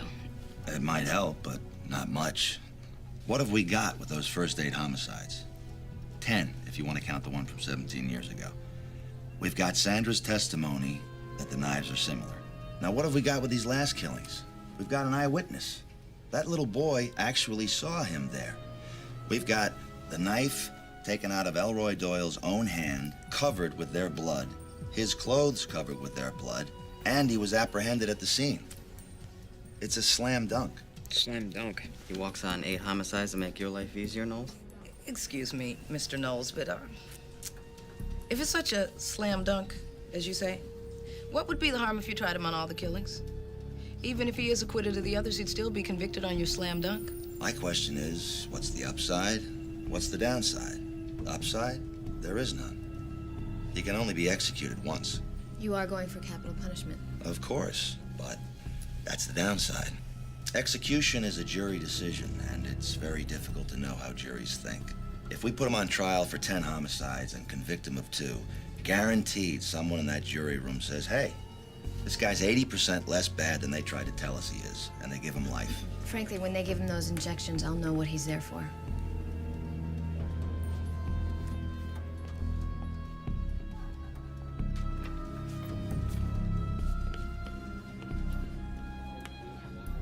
I'm inclined to agree with Mr. Knowles and Cynthia. Now, let's go out and figure out everything that we're going to need to nail the lid on Doyle. Cynthia?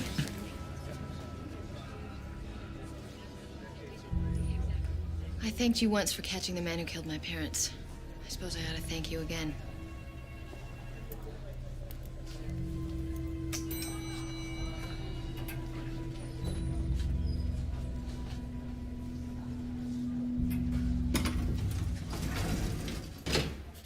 Ivan, do you see that person in the courtroom today?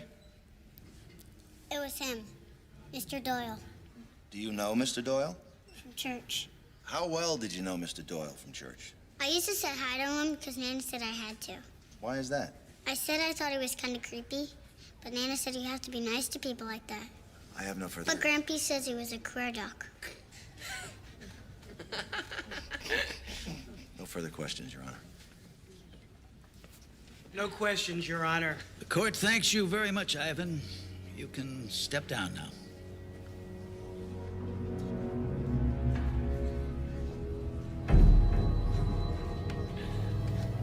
The state calls Sergeant Malcolm Ainsley.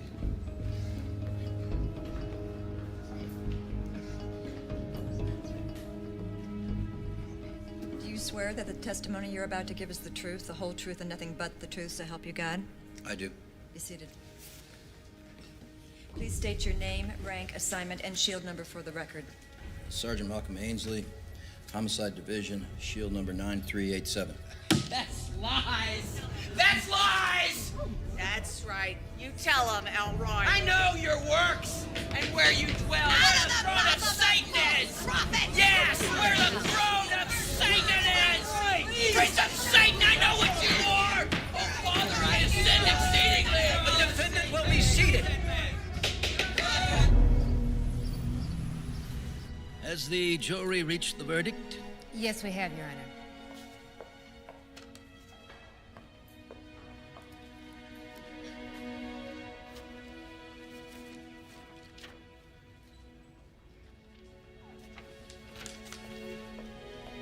Will the defendant please rise? Would you please read your verdict? For the murder of Samuel Timpone, guilty. Murder in the first degree, capital murder. For the murder of Rosalie Timpone, guilty. Murder in the first degree, capital murder.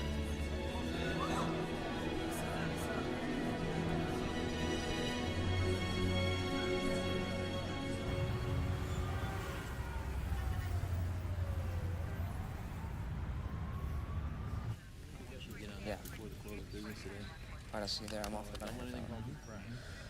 Okay, I love you too. All right.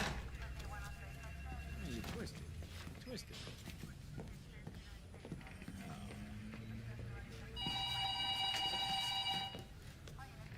Hey, Sarge, that's your phone. I'm not here. Rodriguez, no. No! Sergeant Ainsley's line. Yeah, he's here. You just caught him. Hold on.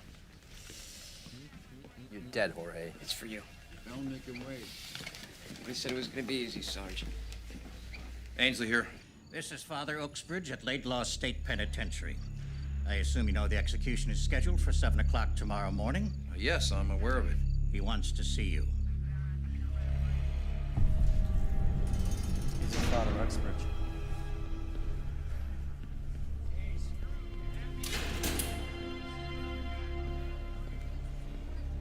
What do you say, Padre? Miseriate vestrum omnipotens Deus, et de missis peccatis vestris producat vos ad vidum aeternam.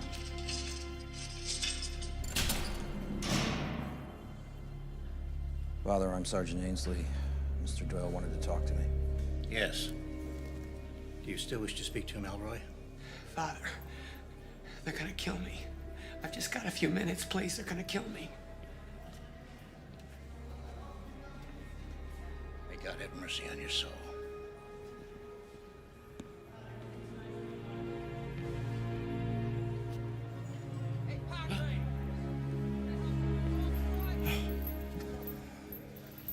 Elroy, I'm not a priest. I confess to Almighty God, to Blessed Mary, ever Virgin, to Blessed Michael, the Archangel, to Blessed John the Baptist, that I have sinned exceedingly in thought, word, deed. Please, Father, hear my confession. Okay. May Almighty God have mercy on you, forgive you your sins, and bring you unto everlasting life. May the Almighty and merciful Lord grant us pardon and absolution and remission for our sins. Father, I withheld the truth from you. You came to me when I was bound in prison for doing the Lord's bidding, and I withheld the truth. Did you kill Yuki and Susanna Ikea? The Lord judged them, Father. I was an instrument of his judgment. Did you kill them? Yes. And Daniel and Rona Frost. Yes. And Alberta and Lucille Urbina. Yes. And Stephen and Elizabeth Hennefield. It's time. Stephen and Elizabeth Hennefield. Yes. Max and Eleanor Ernst. Did you kill Max and Eleanor Ernst? Say it, Elroy.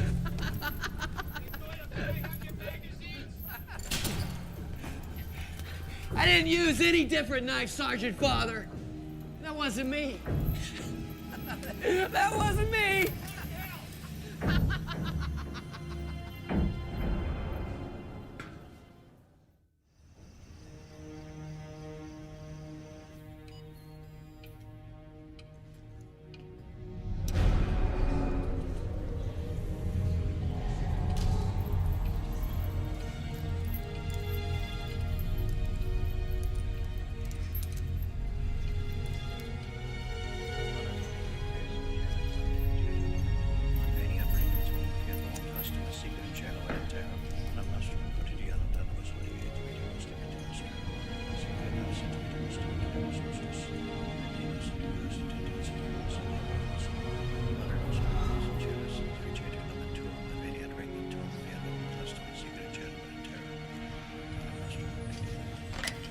Line check.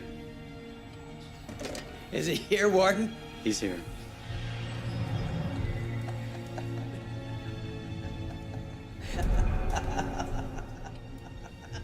The knife!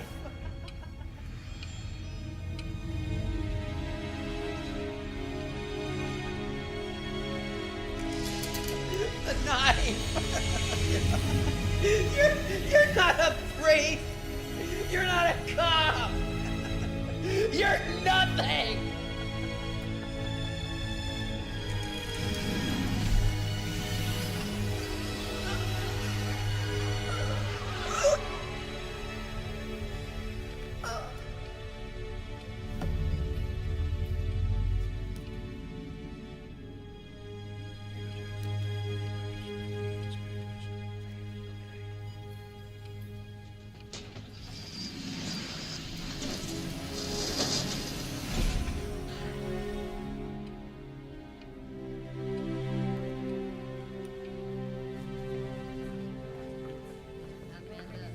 Cynthia.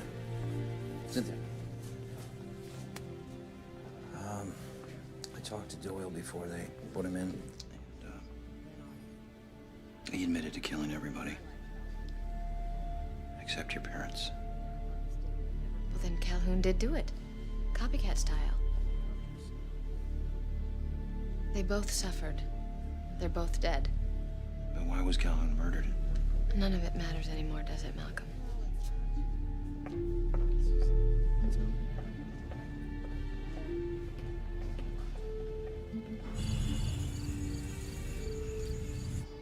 This is such a crazy place.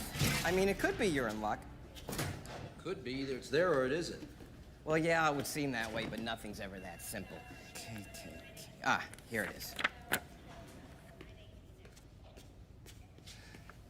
Ah.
Is this the suspect?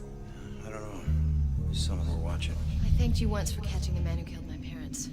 I suppose I should thank you again. Elroy, did you kill Max and Eleanor Ernst? I didn't use any different knife, Sergeant Father. That wasn't me. James is dead! My son James! Then Calhoun did do it. Copycat style. They both suffered. They're both dead. Why was Calhoun murdered? None of it matters anymore, does it, Malcolm? Let's just say you're right. Okay, I mean, just for the sake of argument, let's say that you're right. I still don't see your point. Point? Doyle didn't kill him. Oh, come on, Malcolm. What, you telling me that you're suddenly interested in clearing the good name of Elroy Doyle? Let me remind you, there was no miscarriage of justice, all right? The man was executed for killing 2 people that he did kill. I'm aware of that. And we can't bring James Calhoun to justice because the man is dead. Leo, it still doesn't explain where the money came from. Well, if he killed the Ernst, he took the money. Max Ernst carrying $1,000 in his pockets, all in $100 bills. Look, I know where you're going with this, Malcolm. Now, don't go there, all right? You know I have to. You know, I wonder where our careers are going to be if you're wrong on this. You're going to need a court order. And we can't go through the usual channels or this thing will blow up in our faces. Yeah, Lieutenant Newbold. Let me speak to the chief.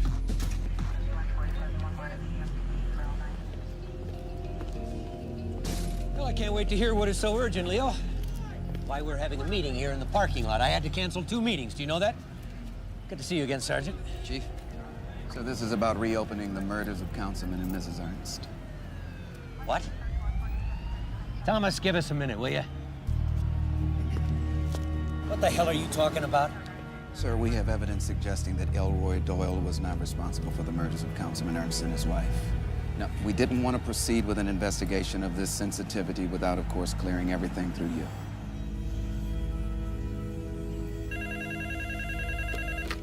Councilwoman Ernst's office. Hold, please. It's Chief Ketledge's office. It's urgent. Hello? Lieutenant Newbold and the chief are discussing reopening your parents' murder. Really? I just thought you ought to know. Well, I appreciate you letting me know. Thank you, Thomas. Bye-bye. I have to go out for a while. Don't forget about your 3 o'clock. Okay. Okay, but put this thing to bed. Once and for all. Thanks.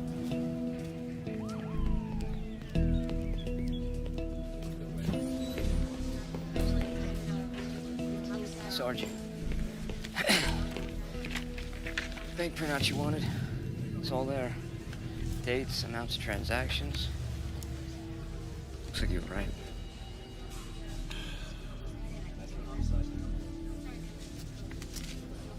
Guess we're gonna have to make a trip to the homeless shelter. Yeah. Why don't you let me go?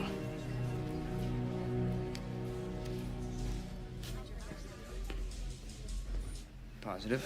Oh, yeah, definitely. You don't forget someone like that coming to a place like this. I didn't know she was a cop. Yeah. Thanks. You're welcome.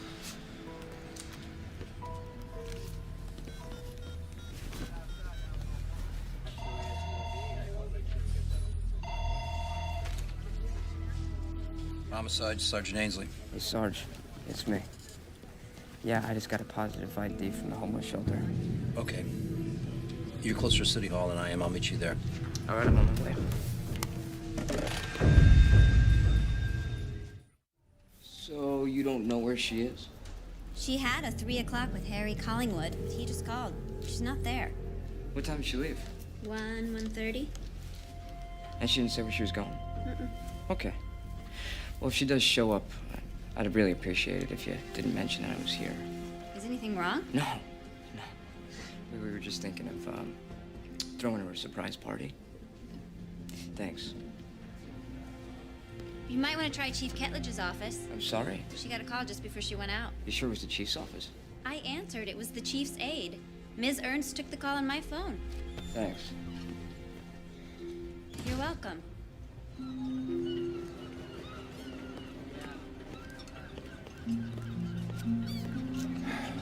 The car's not parking. She knows. Chief's aide snitched us out. Think you want to put a warrant? No. I just want to give her a chance to end this thing the right way. Maybe she's at home. Let's go check it out. Malcolm Ainsley. What? What do you mean? Yeah, but didn't my wife... Okay, I'm sending a policeman over right now. Jorge, go get another car from Motor Pool. You know where Jason's school is? Pick him up. You're so transparent. I can see what you're thinking. You think I don't deserve to have him. That's what you were gonna say, isn't it? Deserving has got nothing to do with this. I think it does. You ought to talk to your husband about that. When he was a priest, it was all about God's will. Now it's about justice. What a beautiful world you two live in. You two deserve each other. If you don't care about justice, why did you join the police department? You don't know? Your husband didn't tell you about my controlling father and your little therapy sessions? No, never.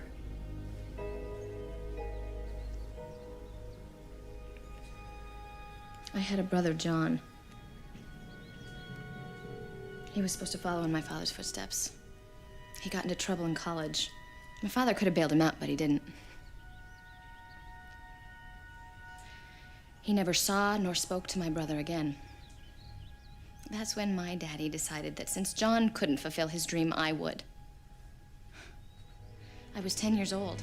My whole life was decided for me. That's why you killed him? And my mother? She stood beside him every step of the way. Don't worry. I can wait. For what? For Malcolm. Elroy Doyle had the right idea. All the couples together. Malcolm's at work. He won't be home for hours. The school's gonna call him because you didn't pick up your son. Malcolm knows I'm here. I'm sure he figured it out when he got the call.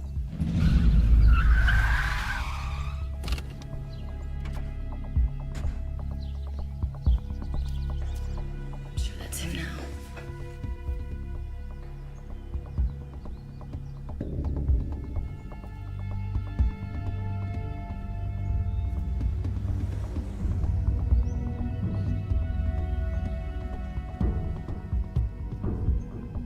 Get up!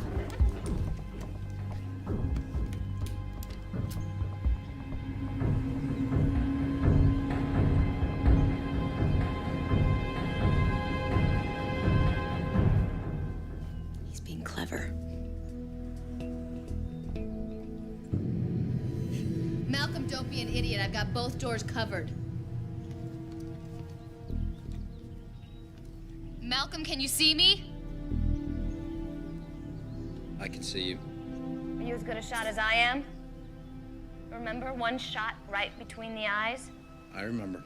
Of course, I didn't have as much to lose. That hostage wasn't my wife.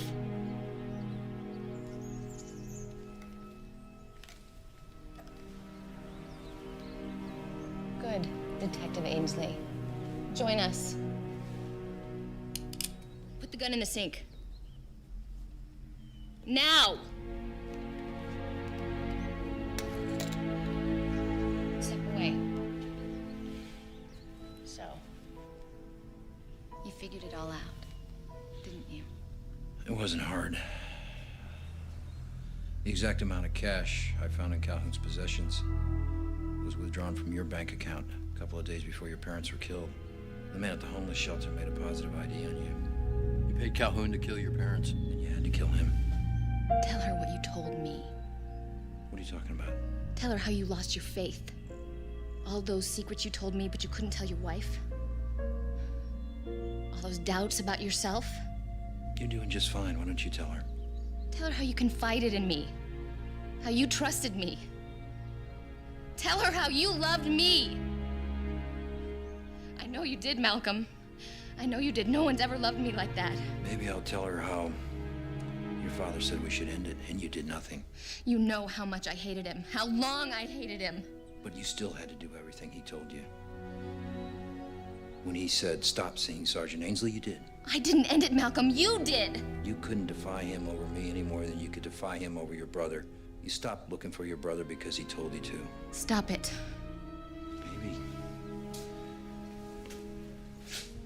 Maybe you could have helped him. It wouldn't have been that hard to find him. I did find him. He died in prison.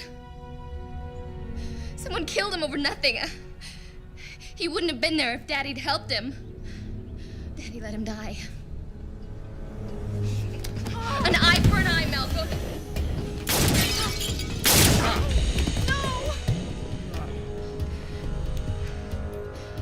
I did it for you. I did it for us. I couldn't defy my daddy, but I could kill him. It was the only way.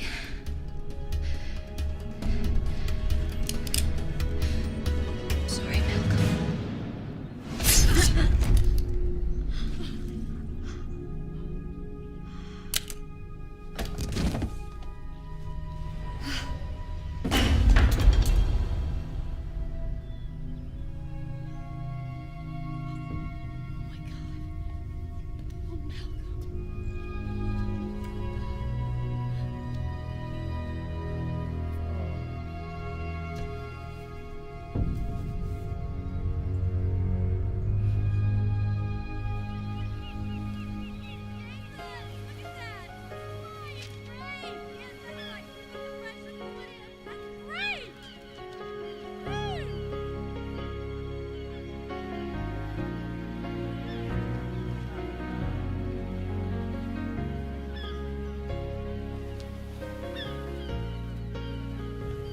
Sarge. Give it some more slack. He's getting good at it. Jorge. Yeah.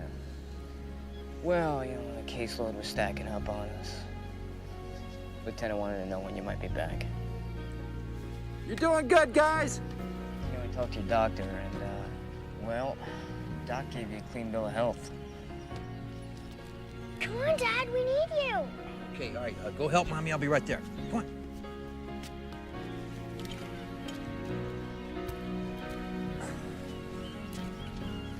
Jorge, doctors don't know everything.